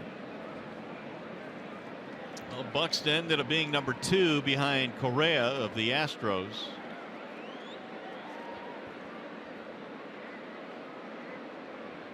Here's the 0-2. Swing and a foul. Just got a piece of it. Well, we don't see Buxton every day, so we don't know how much he bunts. We often talk about this, Rod, when you're really struggling and you have the elite, I mean elite speed this kid has. It might be a pretty good idea. Yeah, there's never a need for you to go in really long, extended slumps like 0 for 10s and 0 for 15s when you have that kind of speed. Verlander chews him up, and there are 2 gone. 4 strikeouts now for Justin. Verlander throwing the cut fastballs now to the right-handers. Here comes Brian Dozier.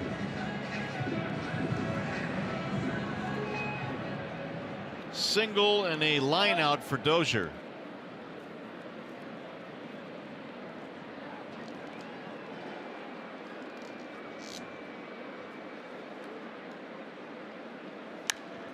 High fly ball, right field to the corner.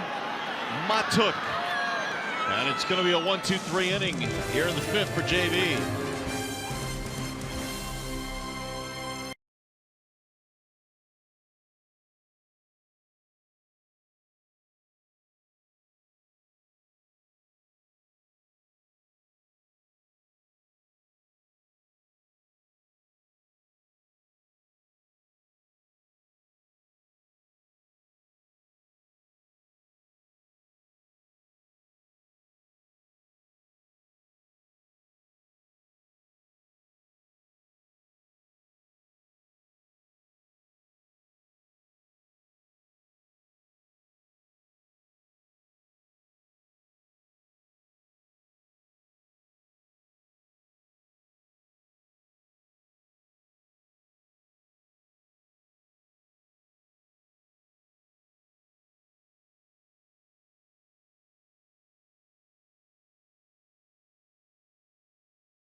Osmus was telling us today that the reinvention of Anthony Gose is taking place in extended spring training down in Florida.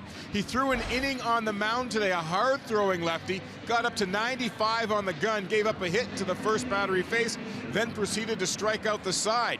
Brad said this kid will get every opportunity because you don't find many lefties throwing it that hard. It was a pretty interesting stuff that he had to tell us about Anthony Gose today, Mario and Rod.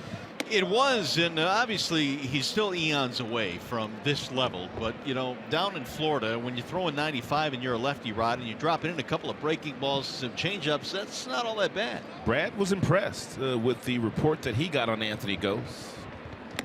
And it's good that Gose has new life. I mean, I guess he's been doing some DHing down there as well. He hasn't totally given up on playing center field, but he wanted to try something else. And so far, so good with Anthony.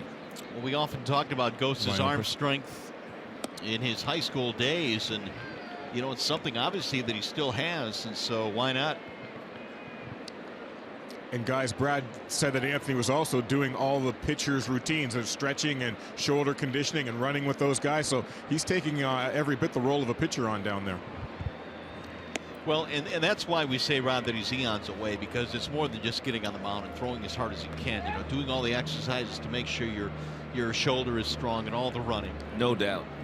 It is not a natural thing to do to violently yank your right or your left arm over your head 100 times in a game. Here's the 2-2. Upton check swing roller towards short. Polanco. Quick release for the out.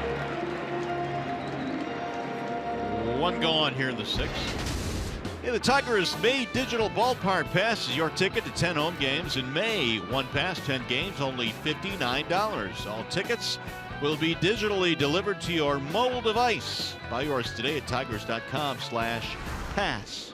Tigers are leading in the contest 2-0 here in the top half of the sixth inning, but they really have not hit many balls hard against Santiago. The Castellanos single and the Justin Upton double, the only two balls really hit hard in this game against him. He's kept everybody else off balance. Yeah, he really has, and that's the best way to describe it, off balance. A lot of check swings, a lot of guys popping up. There you go. Swings another like one. that. Lloyd McClendon told me that he was going to be a tough assignment. He does not get near the credit that he deserves. That would be Santiago for a pitcher that looks like he's ready to turn the corner. There's legendary Lloyd, Tigers hitting coach, former manager. Lloyd very fortunate to be the hitting coach again, second tour of duty as the hitting coach in Detroit. He realizes how fortunate he is. You don't usually get the opportunity to come back and do that once you've left. Well, he's familiar with the city, with the stadium, and obviously some of the personnel. Of course, he managed in the minor leagues last year for the Tigers, so it was like coming back home for Lloyd. Spent a few years managing in Seattle. Swing and a miss, and Matuk retired. He is 0 for 3. Another strikeout for Santiago. Yeah, it's a nice changeup there that had Matuk out in front. 5 strikeouts. Here is James McCann.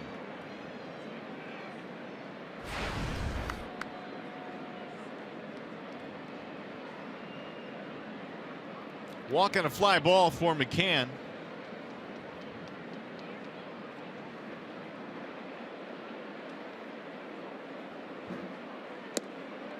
This ballpark will always hold a special memory for McCann, who hit his first major league home run here at Target Field.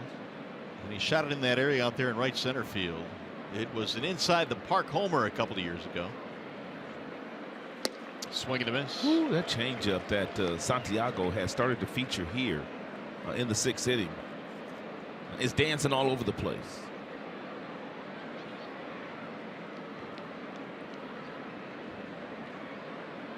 One ball and one strike. 1-2. Now, if you're James McCann, you can't get caught looking for something off speed. That's where Santiago will try to throw that fastball inside to catch you looking, so you have to stay ready for your fastball and hope he leaves one of those changeups up in the strike zone if he throws you another one.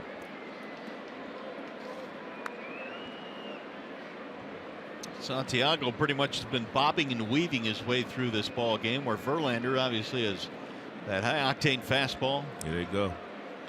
Driven deep in the air to left field. That ball is way back, and James McCann is homered again. A 2-out solo shot for McCann, his 4th of the year, and the Tigers lead by 3. You know where he hit that one, don't you? Well, I believe it went to the second deck. Did you? I don't know for sure, but I believe it did. My man. My man.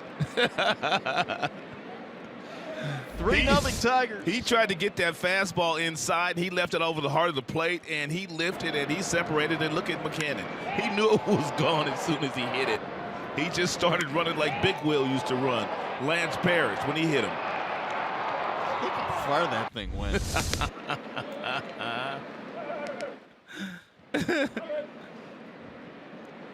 The birth of that thing was right here in this ballpark, too, wasn't it? It sure was. It took on a life of its own.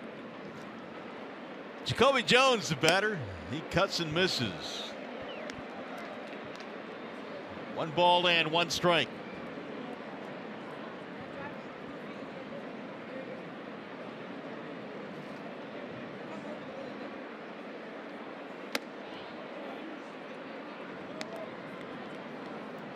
Jones, a strikeout and a ground out. Was retired on a fine play by Sano in his last at bat.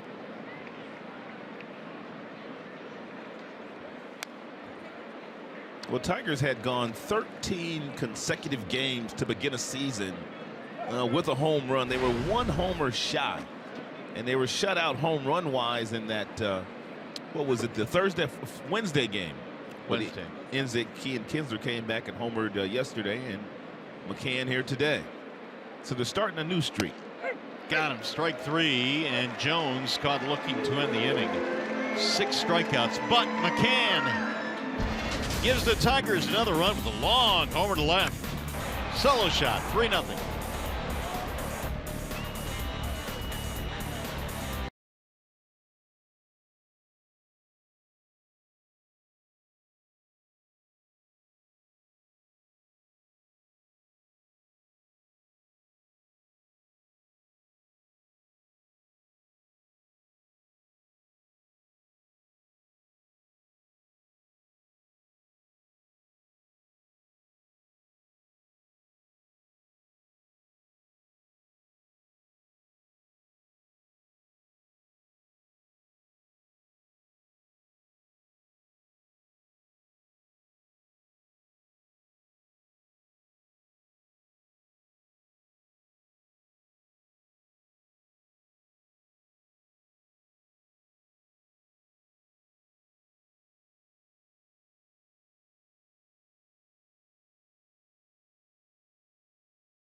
Now he is just homered to give the Tigers a 3-0 lead. Look how Bruce Dreckman's looking at him. I can't believe you hit a ball that far. You got that kind of pop in your bat? Yes, I do, he says.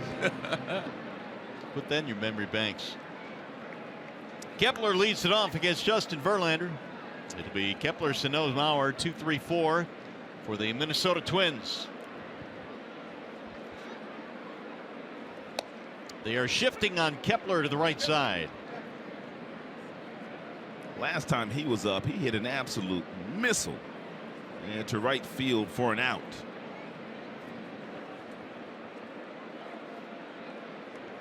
Only 2 hits allowed by Justin in this game. Really one, to be honest with you, right? Yeah, you're right. Buxton credited with a hit on a ball that was hit straight at the shortstop. Ball high, and it's 1-1 on Kepler.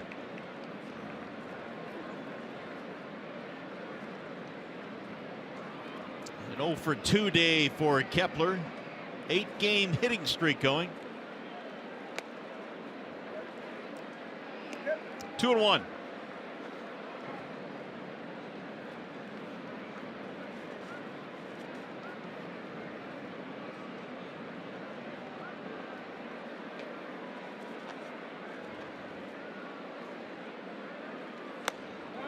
Ball high, and the count now is 3-1 on the leadoff man. Justin's already walked 3 in the game, and Verlander usually doesn't walk that many batters. And for the most part, Verlander has had impeccable control throughout his major league career. And he walked him. Let's take a look at our bell tire pitch by pitch. There was a runner on third. There was 1 out the last time Sano came up, and Verlander went 96, 97, 97, 98 he got up to against Sano and finally put him away, and that runner was stranded at third base. That last pitch was 98.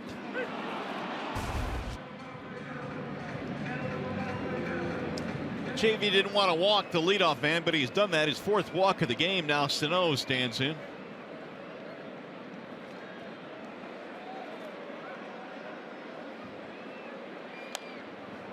Golfed out of play. 0-1 on Miguel Sano. For the most part, in all 3 of Sano's plate appearances this evening, Justin Verlander has worked him exclusively on the outer third of home plate. He hasn't really challenged Sano inside at all, and no need to until Sano makes the adjustment to the outside pitches. Comes that curveball. Nice block.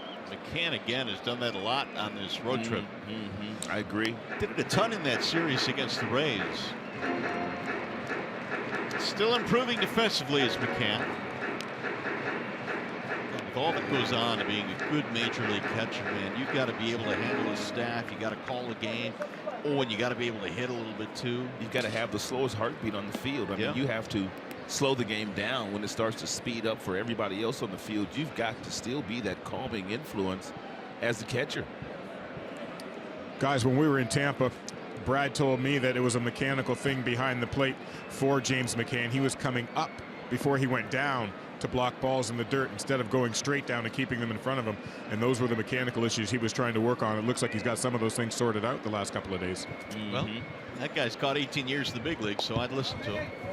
Brad also Mick Billmeyer, who is the bullpen coach, what they've also worked long and hard with McCann on, and that's setting earlier. Once that pitcher comes set, if there's a runner on base, if he looks to that guy on first base, when he comes back before he starts to throw the ball home, they pretty much want you set. So that pitcher has a target to throw to. See how set he gets set early. Ooh, another good pick up that one on the backhand. He's gone 3-1 now on Sano. So Verlander, who had a snappy 1-2-3-5, is having some command problems here. Sweet pickup. 3-1. Joe Mauer waiting on deck. Gino getting on the phone. And more importantly, Brad was hoping to get at least 7 out of his ace here tonight.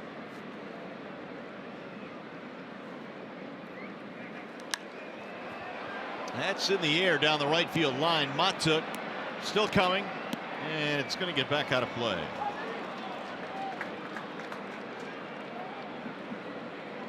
Well, Verlander now at 97 pitches, and JV's high is 112 2 starts ago. He left after 83 pitches in that start against Cleveland, in which he gave up 11 hits, 9 runs.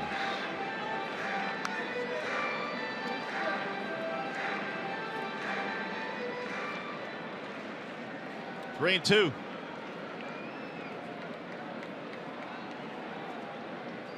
Paul Molitor not afraid to start Kepler in this situation, even though Sano does strike out quite a bit. We'll see if he does it here. Nope. Holding up. And there's ball 4. And here come the Twins now with back-to-back walks.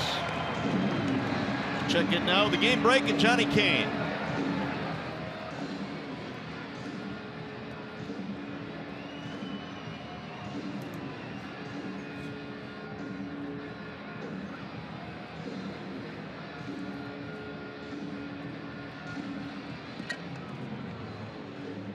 All right, Johnny, thanks. The Indians trying to win their 4th consecutive game. Quintana is not pitching very well this year. I mean, all the rumors of him being traded and going places in the offseason, which continued through spring training and the first couple of weeks of the season, it might be getting to him. Kyle Ryan warming up in the Detroit bullpen. Quintana has a 6.75 earned run average through his first 3 starts. And he was supposed to be one of the biggest pieces available at the deadline this year, many thought. Still might be. So here's Mauer now. The Twins have got their fans going a little bit here. They've got a couple of walks. And most of the time when Mauer does make contact, he hits the ball the other way, especially on fastballs. 0-1. But the way you get Mauer to hit the ball on the ground to the right side of the infield is you throw him a curveball or a changeup, and he might just roll over that pitch to the second baseman, which is exactly what Verlander needs right now. Verlander's thrown 99 pitches, 59 strikes.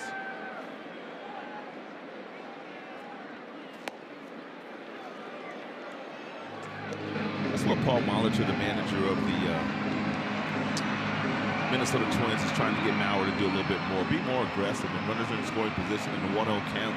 If you get that fastball, we'd like to see him swing a little bit more at it. They went to the same high school, Paul Molitor and Joe Mauer, here locally. Way high, and the count now goes 2-1. So Verlander, after 2 walks, now some additional activity in the bullpen. Joe Jimenez, who was called up today, starting to heat up too. Jimenez had some nice numbers and down in the bushes and before he got called back up.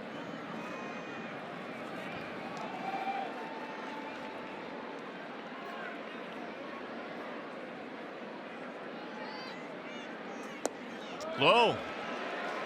3-1. Now it's really starting to get interesting. I mean, if he walks him, I mean, if you're Brad, what do you do? I mean, walking 3 in a row? Oh man, that's what they pay him for. You've got Robbie Grossman waiting on deck. Gene Lamont wanting to know if the bullpen's ready.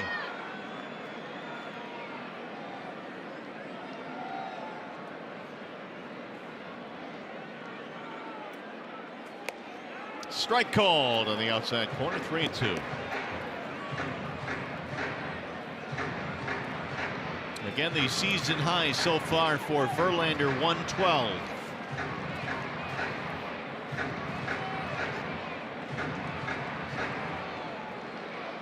Twins with leadoff walks from Kepler and Sano.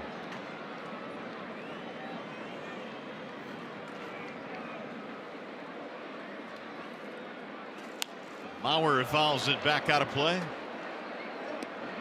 The Twins came into the ball game today tied for first with the Dodgers for the most walks in baseball. They've been walking a lot this year, and they have 5 of them already in this game.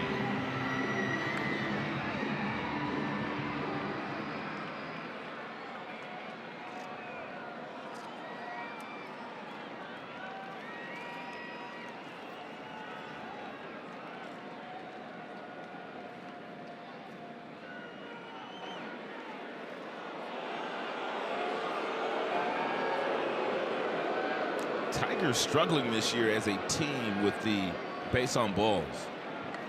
Only the Kansas City Royals have walked more in the American League. Well, that was entering tonight, so add 5 to that total. 67 now for the Tigers. And the 3-2. Bauer continues to battle him.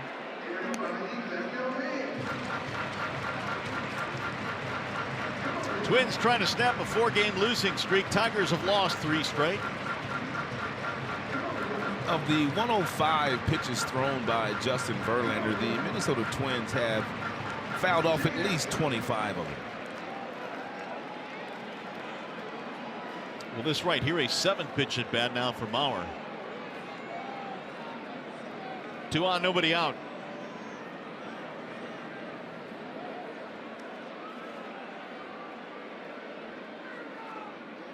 And he walked him. Ball 4.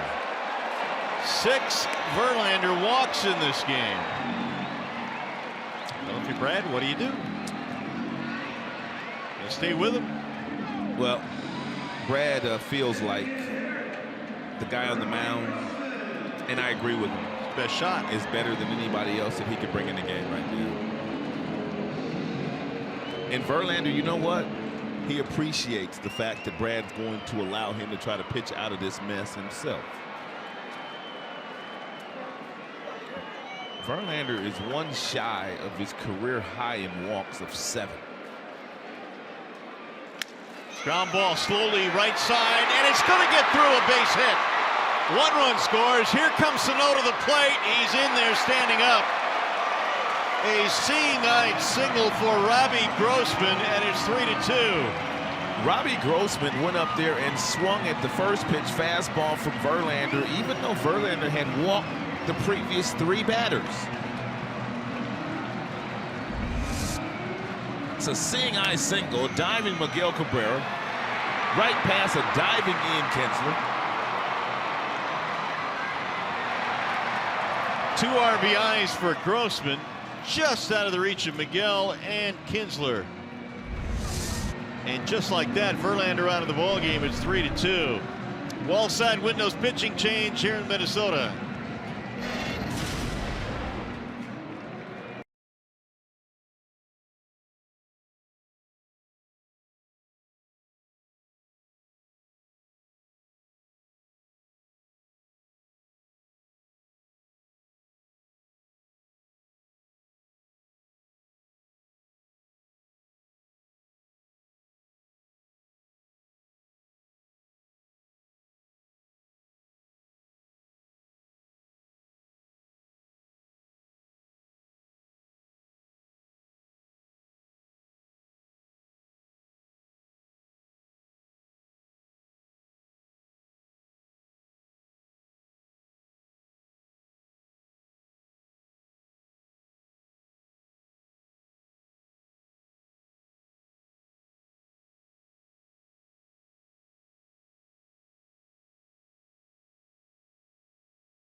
Unlimited baseball break brought to you by T-Mobile.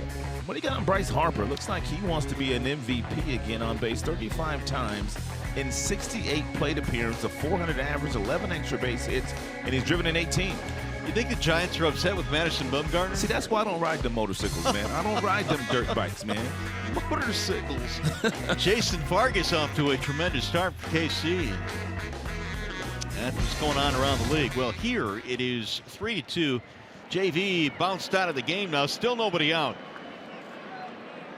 And Jason Castro facing lefty Kyle Ryan. Castro hit into a double play in his last at bat. Now McCann will walk out to the mound. Verlander, for the most part, had been fighting his command all night long, even though he was throwing some good pitches, even though the velocity was up to 98, many pitches at 95. Threw some real good cutters early. Not many changeups and curveballs thrown by Verlander today. 2-run single by Robbie Grossman, the last batter faced by Verlander, who threw 107.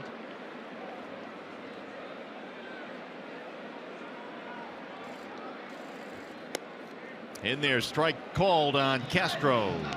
0-1.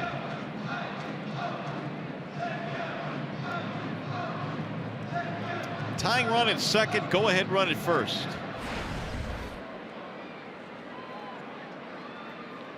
Castro 7 RBIs this year.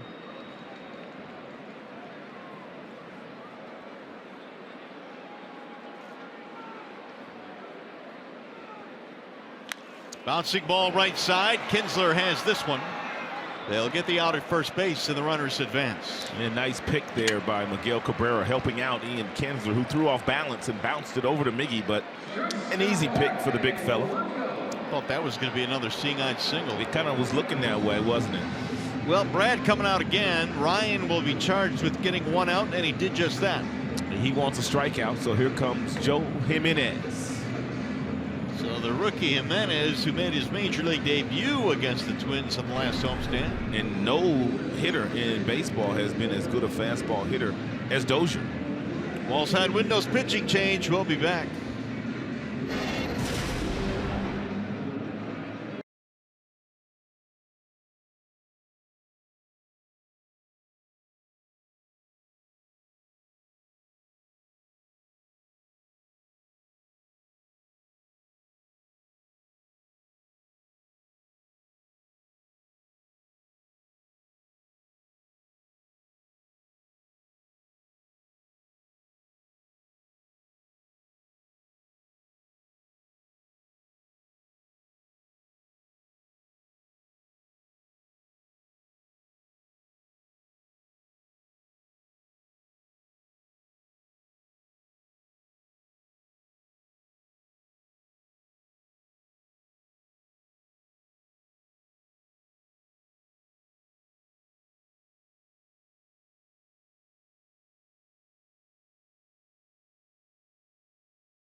Day in Detroit, an hour-long special detailing the ongoing renaissance taking place in downtown Detroit. When I first got here, it was pretty much to show up downtown, play baseball, and get out. Now there's a lot of great places to go. There's a lot of new residences popping up all over the place, and it's a fun city to be part of. This is the story of how our sports came home. Narrated by Academy Award winner and Detroit's own J.K. Simmons. A New Day in Detroit airs Friday, April 28th, immediately following Tigers live postgame. You'll hear from the city's movers and shakers, as well as the everyday fans who make Detroit the best sports town in America. Man, Verlander's absolutely right, man. They've got some great restaurants downtown now. I mean, a ton of them. Yep. It's definitely a different city than it was just 5 years ago. Always goes back to food for me, I guess. Sure does. That's okay. Jimenez comes in and delivers ball one to Polanco. This is the first high leverage situation for the youngster Joe Jimenez in the big leagues, who pretty much had nothing else to prove down in Toledo. In the 5 innings that he worked down there, he punched out 10 and walked 2. Fastball gets up into the upper 90s. Also has a breaking ball, which would be a slider.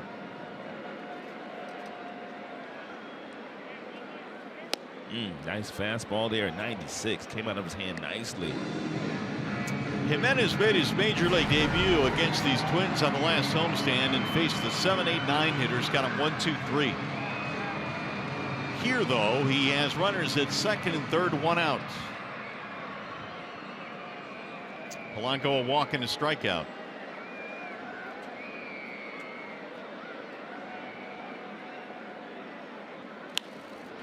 Little pop up back to short. This ball's going to drop. Base hit. 1 run will score. Mauer comes in. Grossman not sure it was going to drop. He held it second. And we're tied at 3.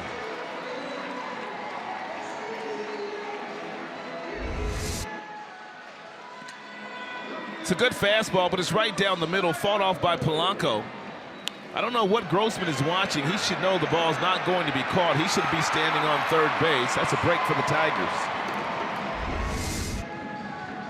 And that's one of the reasons why when you're on second base, you have to make sure that after every pitch, you turn around and take a peek and see where the outfielders are playing. And had Grossman done that, he would have known that Justin was playing deep enough that he was not going to catch that baseball. That run will be charged to Verlander, who has given up 3 now. The runner at second, Grossman, still his responsibility. So all 3 of the base on balls issued by Verlander in this inning come around to score. Fly ball in the air, deep to left field, way back to the track, to the wall, and gone. An opposite field home run for Eddie Rosario.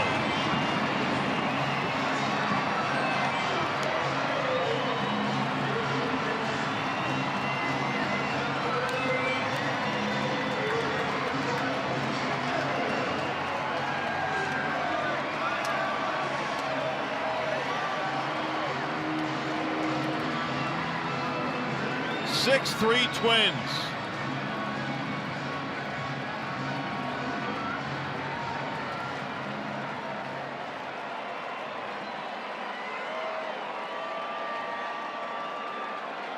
Jimenez comes in, gives up a bloop RBI single and a 3-run bomb the other way.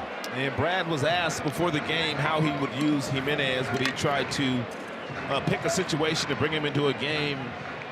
And that wasn't on the line, and Brad said, no, I'm going to have to use him in pressure situations. We have to find somebody that can pitch the 6th and the 7th inning when we're in close games.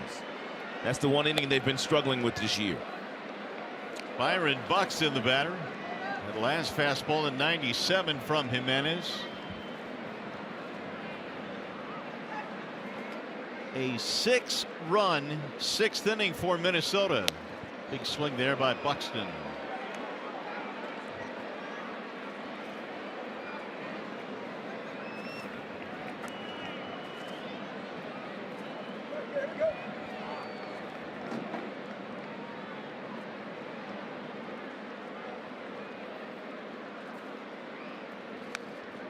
Foul back. Now here's the pitch from Jimenez to Rosario. It's a fastball that's up and away from him, and a lot of that power was supplied by the mid-90s fastball. Jay up, runs out of room, and all Verlander can do is shake his head. Ooh, got him. And Buxton caught looking on a nasty pitch. First strikeout for Jimenez. 2 gone. It's a front door breaking ball here thrown by Jimenez. That Buxton gives up on it and it catches the inside corner, according to Bruce Dreckman. Now the 9th man at bat in the inning, Brian Dozier. And Dozier's a good fastball hitter.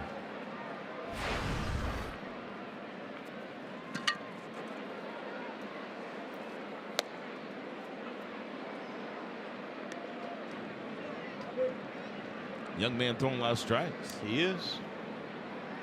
Thrown 10 pitches, 8 strikes. 6 in the 6th. Verlander's final line: 6 innings, 3 hits, 4 runs, 6 walks in the game. 1 shy of his career high.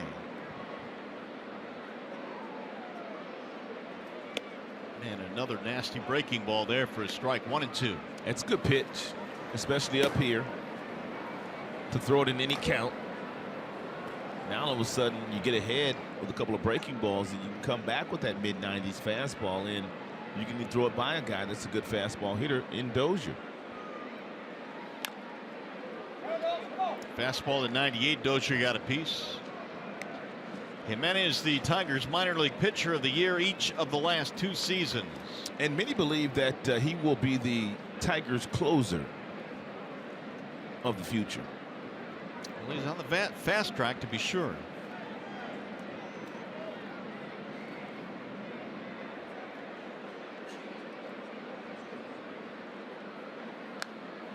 Fouled away again. Tigers led 3-0 after McCann hit a solo homer, but a 6-run 6th for Minnesota.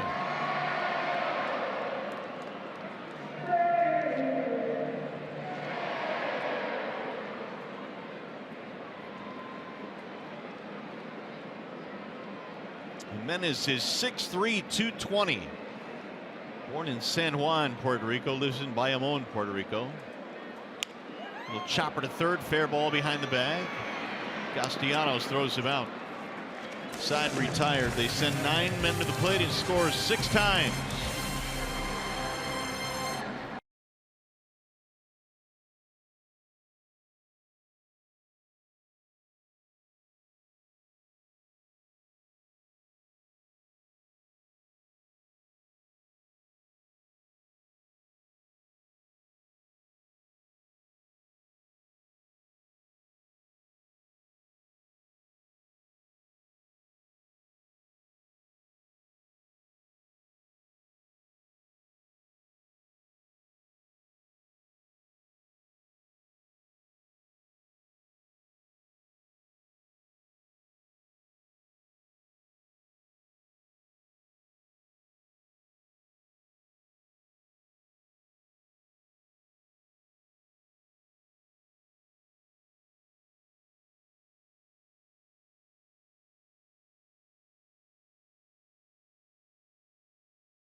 And the Twins have the lead now.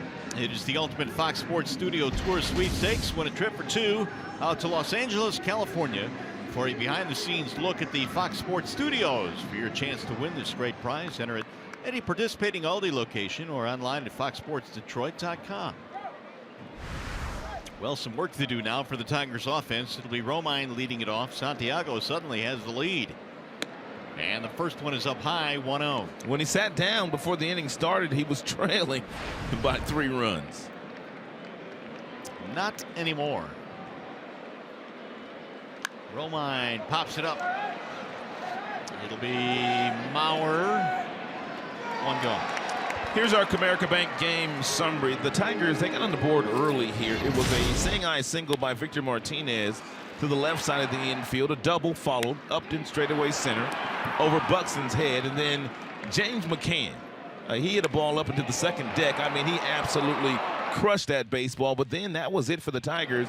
And then here come the Minnesota Twins after 3 walks, a seeing-eye single by Grossman, another single, and then the big home run for Eddie Rosario the opposite way, 3-run variety to complete the scoring. It's going to be it for Santiago. He'll depart the scene, get a nice round of applause. They go to the bullpen. Wallside Windows pitching change.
On Fox Sports Detroit is brought to you by Comerica Bank, a part of Detroit and the community since 1849.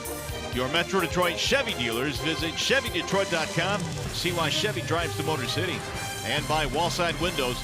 We can do that. We are the factory. Nighttime here in Minneapolis, and this game has changed dramatically from a 3-0 Tigers lead to a 6-3 deficit. And here is Ian Kinsler now with 1 out here in the 7th. And Tigers need to get ready to hit that fastball. Presley's got a big arm, mid-90s fastball when he throws his four-seamer.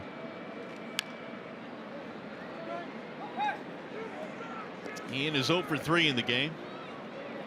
Ryan Presley replacing the left-hander Santiago. Off to a pretty decent start. 6 games, 5 in the third. 5 strikeouts, 1 walk. Fastball gets up to 96. He also throws quite a few sliders and a curveball. No changeup for Presley. Tigers got work to do. Well, they've got the meaty part of their lineup coming up. You got Castellanos on deck. Twins bullpen was really good in that series in the Motor City on the first homestand.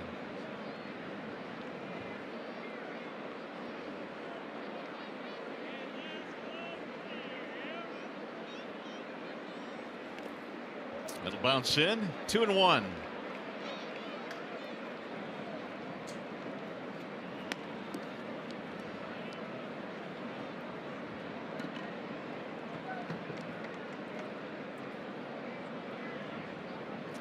Looks like Alex Avila is getting a helmet and a bat. After Castellanos, it would be Cabrera.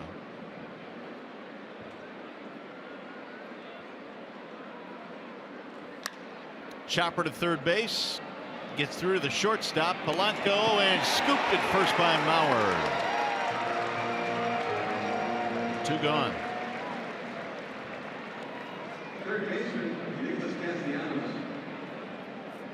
That'll bring up Castellanos. And Avila is indeed coming to the on-deck circle, which indicates there's something going on with Cabrera.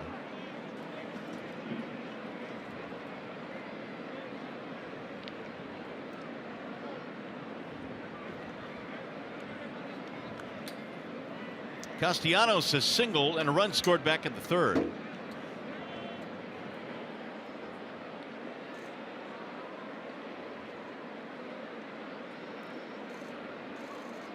And Nick looks at the ball inside and high. 1-0. Without speculating too much, what you thinking, McMiggy? Back's probably tightened up again on him, maybe? Yeah, I mean, you never want to do that, but that would seem to be the common sense thing. Although I don't remember seeing anything on the field that would make me think otherwise. Swing and miss. The one thing that I'm thinking of, he's had to dive a couple of times today for some of those seeing-eye singles through the right side of the infield, and possibly the back could have tightened up as a result of that. We won't know for sure until we get word.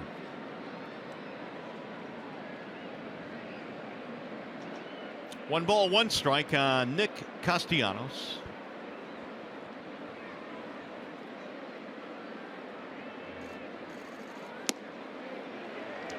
The Rays played Castellanos to pull.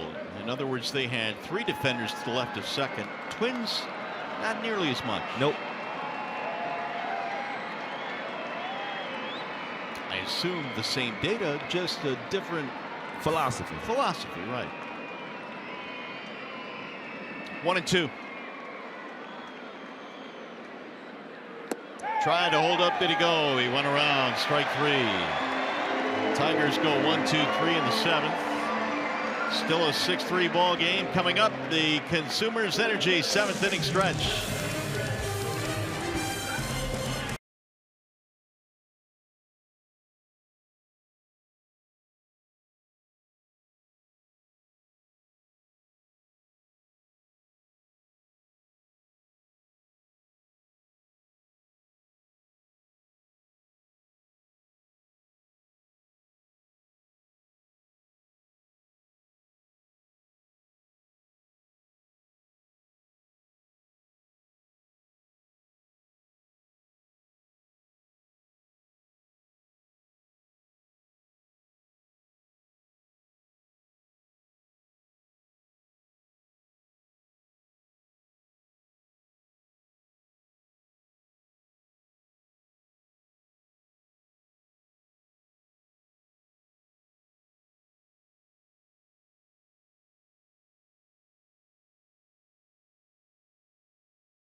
Bottom of the 7th, Alex Avila enters the ball game. He'll play first base. Miguel Cabrera is out of the game, and the Tigers have gone to the bullpen now. And they're going to bring in the left-hander. Blaine Hardy checks in. And Blaine Hardy just recalled from Toledo last night. He's got Kepler to lead things off here, and Blaine throws a strike. And a lot of left-handers started in the contest for Paul Molitor, so they're bringing in the left-hander here to try to slow down some of the left-handed bats.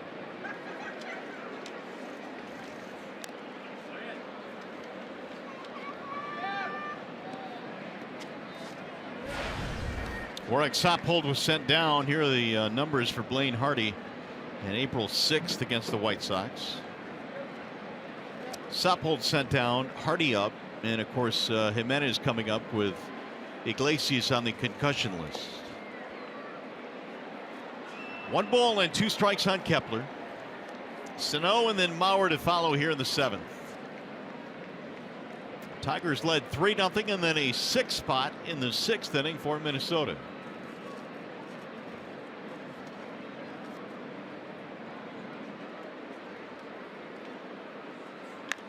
Chopper to the right side. Kinsler has it. Kepler is out, 1 gone.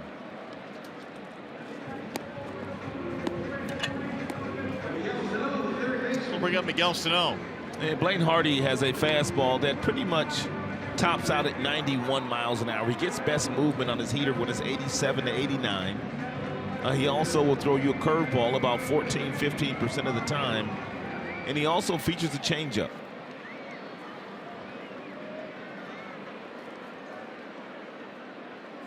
There's that changeup right there, right on cue. Real nice pitch at 80 miles an hour. Sano, who has walked a lot more this year, already has 2 more walks in the game tonight. 0-2.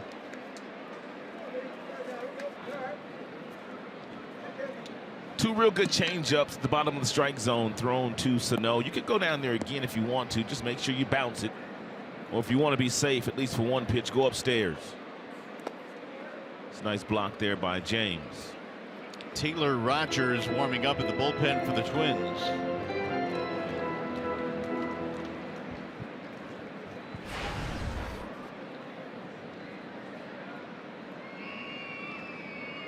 Now the 1-2.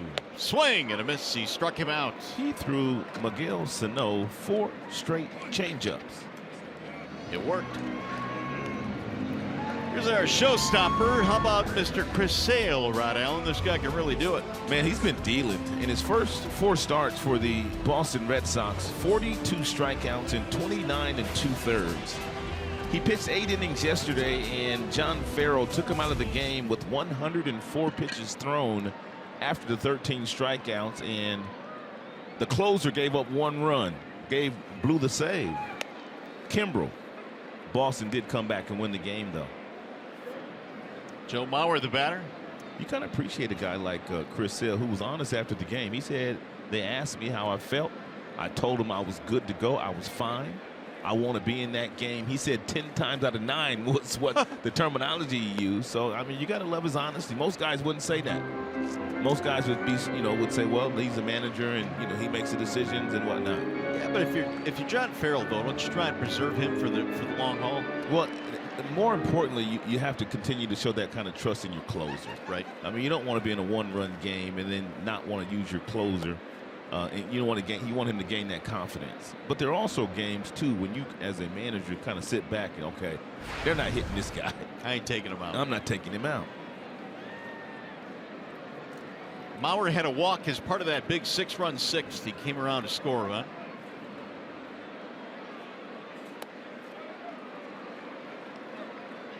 Three and 1 on Joe Mauer. Justin Verlander tonight, 6 innings, only 3 hits, but the 6 walks came back to haunt him, as 3 of them scored in that 6th inning. Mauer hammers one foul back out of play. 3-2.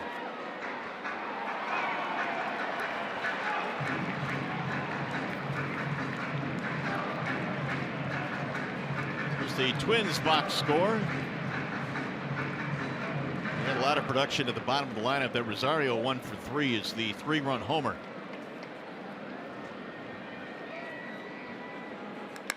Grounded back off the pitcher, rolling to Kinsler.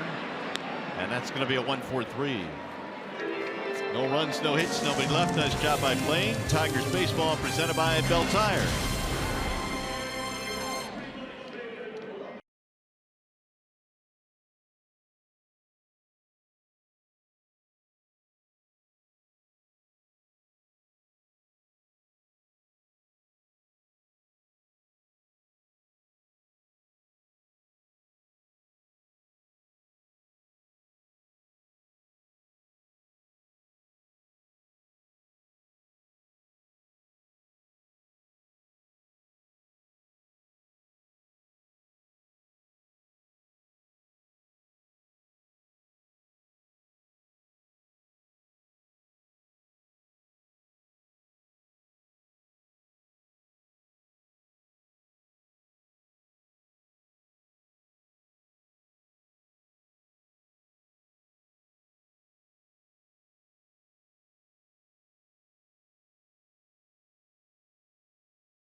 After the 6th inning, McGill left his feet on a ball that Robbie Grossman hit between first and second for an RBI, and then he took his time after the ball came to him from Nick Castellanos and really took his time walking off the field, and then a little mini jog off the field for McGill. You can see him right there running right past the home plate umpire. Then he stopped and started walking again. So I don't know for sure, but I'm just assuming that the back may have tightened up. When did he leave? Was that Sunday in Cleveland he left the game?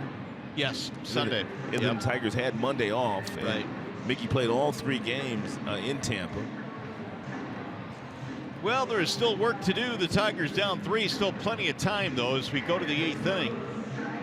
Looks like Dixon Machado now is going to pinch hit for Avila. And they will face lefty Taylor Rogers. Rogers has a fastball that tops out at about 92 miles an hour. He throws a lot of curveballs, and he's got a good one. He throws that about 31% of the time, and he also has a changeup.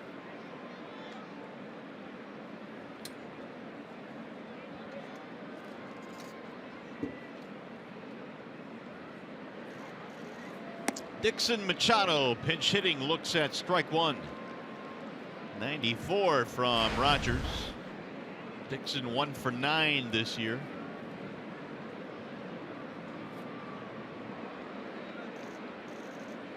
Little chopper back to the mound. Rogers will handle it. And Machado is out.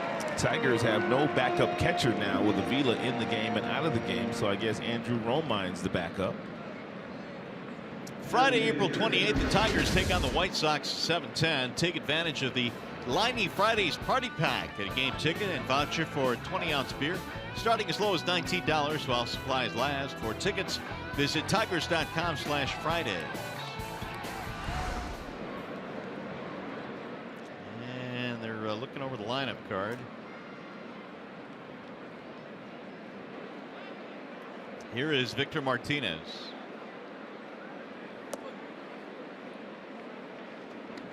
Mentioned Romine. He was catching one in the backfield in spring training last year. Right.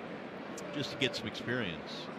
He is the emergency catcher, and should that situation ever arise. Martinez soft line drive caught by the second baseman Dozier. Had him played perfectly. 2 gone now for Upton. Right at Twins' talented second baseman.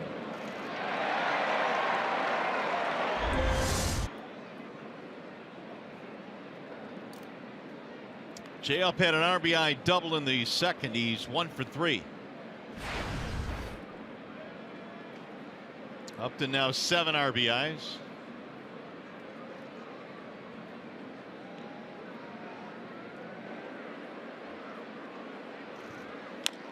Little chopper slowly. Third base side. Sano going to barehand. And he throws him out. Real nice athletic play for a guy that stands 6'5", 270.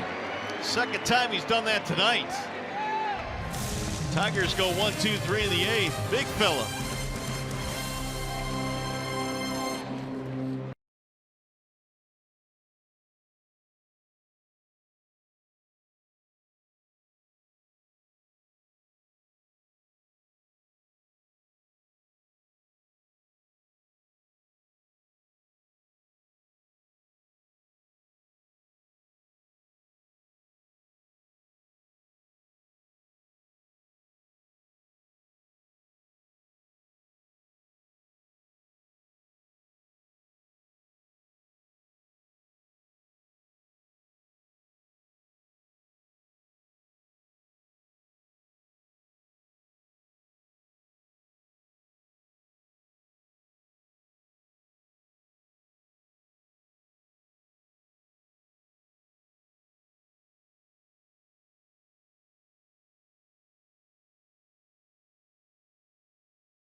Miguel Sano with Jay up running. I mean, you have to grab this ball in the palm of your hand, and he does just that. And then he transfers it to the fingertips, and then he flips it across the diamond with pretty good velocity and real nice accuracy throwing off that right foot. That's a nice play for a big fella. Second time he's done that in the game. You got Jacoby Jones basically on the same play, charging, barehanding, and throwing. And a couple of guys that have decent speed. Yeah, absolutely. So the Tigers down by 3 as we go to the bottom of the 8th. Robbie Grossman will get things started against Aníbal Sanchez for the Tigers. It'll be Grossman, Castro, Polanco facing Sanchez. Tigers out of the pen tonight have gone with Ryan, Jimenez, Hardy, and now Sanchez. And Grossman looks at a strike. As we check out the Tigers scorecard, here's who's left. You got Collins on the bench, that's it. The Wilson brothers and Shane Green in the bullpen along with K-Rod. More than likely the Wilson brothers and K-Rod will not be part of this contest if the Tigers do not come back.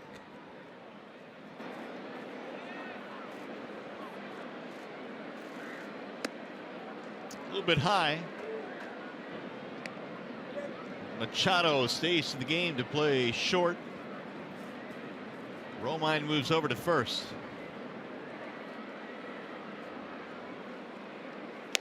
Got him, strike 3.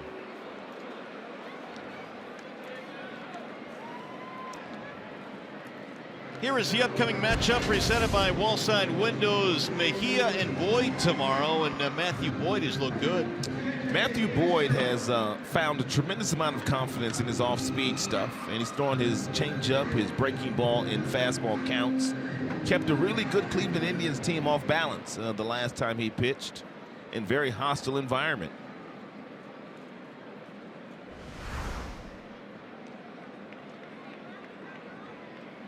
Here's Castro.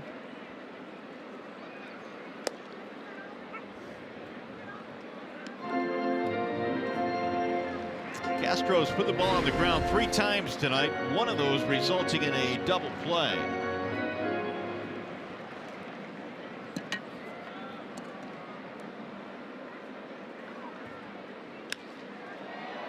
flared toward left field, right at Upton.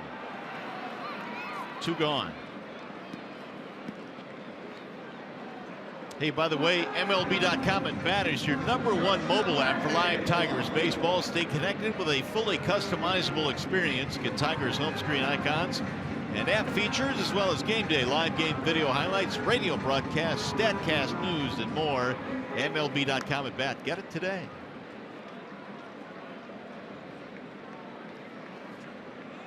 Jorge Polanco with 2 outs. Strike 1.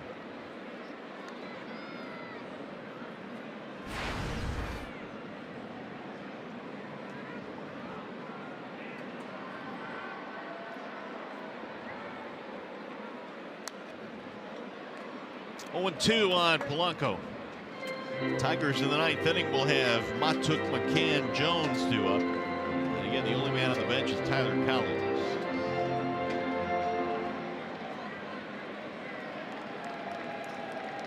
A little bit of a short bench with Iglesias going on the concussion list. Here's the 0-2.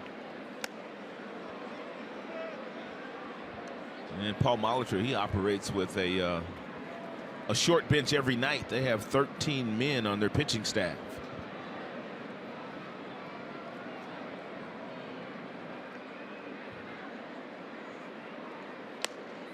High again, 2-2.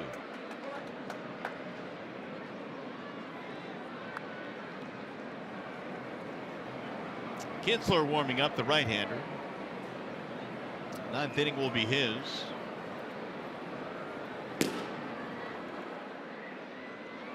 Way outside from 0-2. We've gone to 3-2. Rosario waiting on deck. Polanco had that single off Jimenez as part of the 6-run 6th. Little bloop into left field that scored a run. And then Rosario followed it with a 3-run homer off Joe.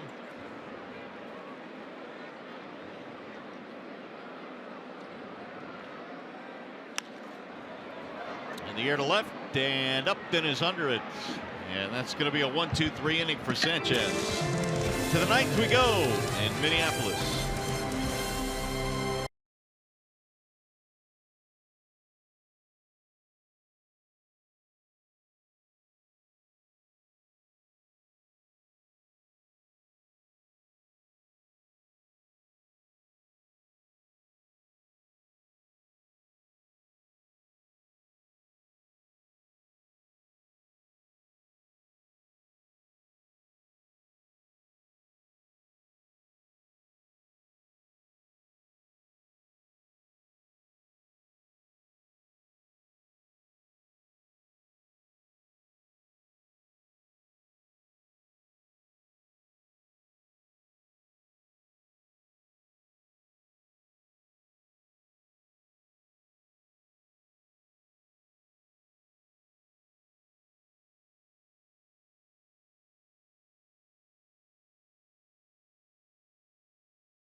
Ninth inning, it is 6-3. The Tigers down by 3, so they got to get to work in a hurry here, and they will do it against the new pitcher. Brandon Kinsler comes in. And Kinsler is 3 for 3 in save situations so far this year for Minnesota. No blemish as far as the earned run average is concerned, and his whip is under 1. He will face Mikey Matuk to lead it off, and James McCann and Jacoby Jones.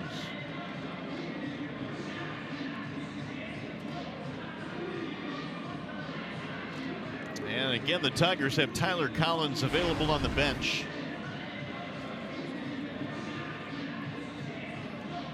Something going on here with Castro.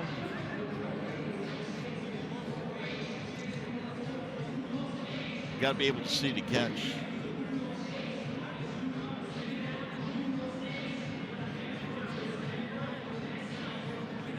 They got Eminem blasting over the loudspeaker here, don't they? Apparently that's Kinsler's music when he comes in. Well, he might just fire up the Motor City Kitties in. Eminem's from our house now. That's our guy. I hope you're right. Guys, we've got the update on Miguel Cabrera from Craig Hugner, and here it is. Right groin strain will be reevaluated tomorrow. So that's the latest on Miguel Cabrera. Ooh. All right, Trev, thanks for digging that up.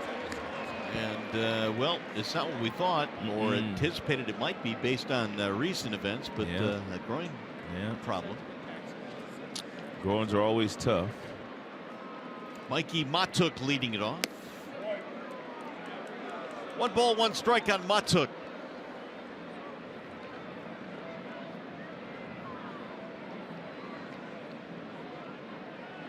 Mikey in the ball game, fly out, ground out, strikeout.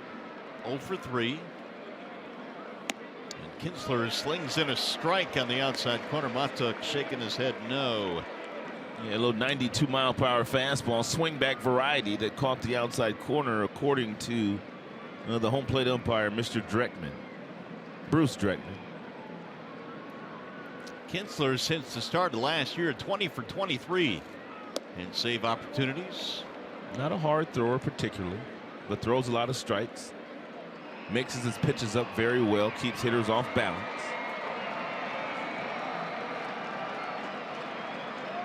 McCann on deck, and then Jacoby Jones.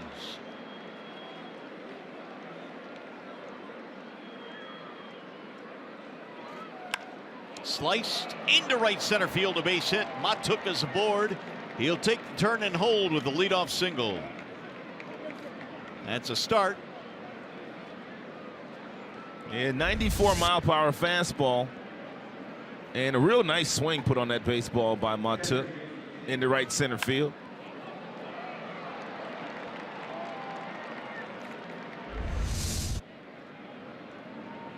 That'll bring up McCann. McCann loves hitting in this ballpark. Quite a few career home runs already in this yard for James, including his first career home run, which was an inside the Parker back in 2015. Ball 1. I remember last year we were here too. James McCann hit a ball to right center field over that out-of-town scoreboard for a home run. McCann hit a home run tonight in the 6th inning, a solo shot, which gave the Tigers a 3-0 edge. With Justin Verlander on the mound and his success in this ballpark against Minnesota, you thought it was a wrap. And all of a sudden, in the 6th inning, the walks. Yeah. 3 straight walks. 3 straight. Meanwhile, Kinsler has gone 2-0 here.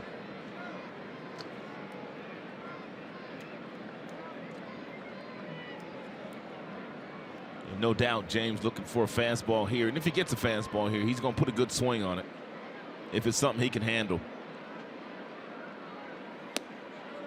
Low ball 3. Tyler Collins, the lone piece left on the Tiger bench, has moved on deck.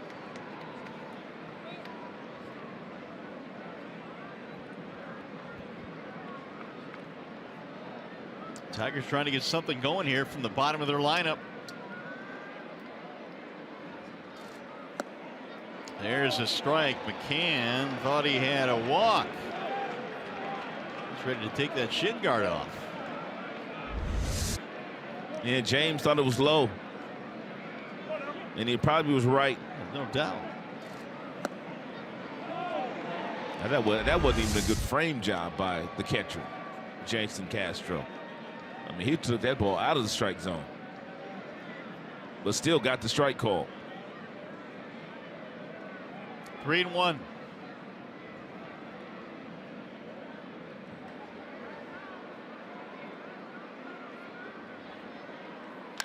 Bouncing ball left side. Sano, he'll fire to second. One, relay to first. Not in time. Sano took way too long getting that ball out of his glove to Dozier. That should have been a double play, but we've seen him make some nice plays in coming in do or die fashion, but this time he took too long to get the ball to the second baseman. Therefore, they couldn't turn it. Let me see, 1, 2, 3, 4 steps, and then he threw it, and then Dozier tried to turn it, but James McCann hustling down the line. I thought he bobbled it, but apparently not. It looked like he might have had a little bobble action going too. I saw that. Well, 1 on, 1 out, and here is Tyler Collins now. And pinch hitting for Jacoby Jones.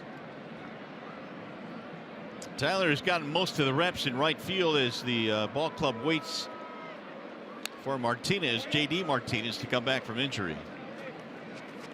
They've missed J.D. Martinez. There's no question about that. Yeah, the Tigers really haven't gotten a whole lot of production out of right field. As you see the numbers, career pinch hitting, pretty good, 320 for Tyler. But you kind of knew that they would have a difficult time of replacing the production of J.D. Martinez, all the damage he has done. Oh, no doubt. Tough matching that. The last couple of years. You just hope that some guys could hold down the fort until J.D. returns. It was good catching up with J.D. Down in Tampa. He took some batting practice. He's running about 90% on the treadmill, he told me yesterday. Still has to wait before he starts to stop and start with a running and cut around the base paths.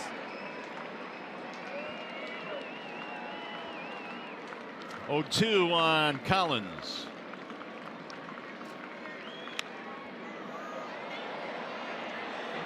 That'll get back out of play.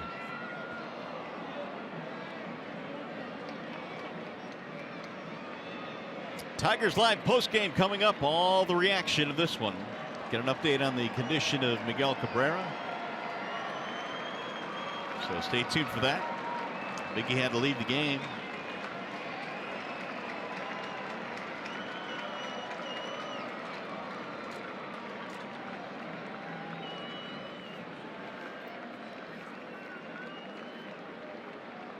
Again, the 0-2. Another foul, back out of play by Collins. 2 more games left on this road trip, both day games tomorrow and Sunday. Tigers have an 11-game winning streak in this ballpark on the line here tonight.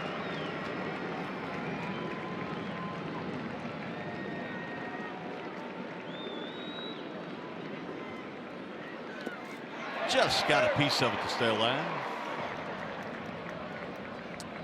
Well, just like we promised you earlier in the game, it's Miller time, and it is brought to you by Miller Lite. Rosario, their left fielder, not particularly having a great year, but he got himself a fastball from the rookie Joe Jimenez that was up in the strike zone in the mid-90s, and he flipped it over the wall and left for a 3-run shot.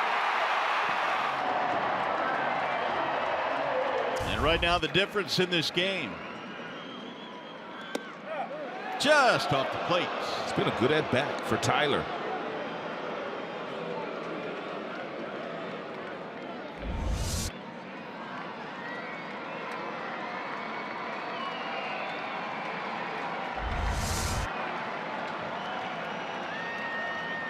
Mott took it first with 1 out. We're in the 9th, 6-3 Twins.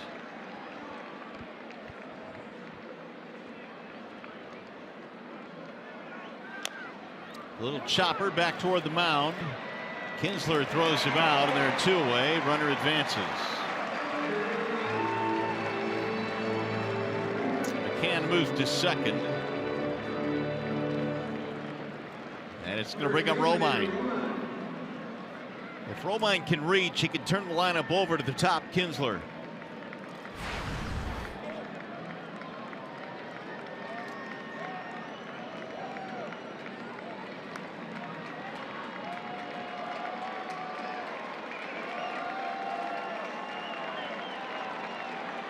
Andrew in the ball game is 0 for 3, 2 strikeouts and a pop-up. And a soft line drive caught by Dozier to win the ball game. Twins win tonight 6-3. Now we send you to the Call Center Studios. Johnny Kane standing by with Tigers Live postgame.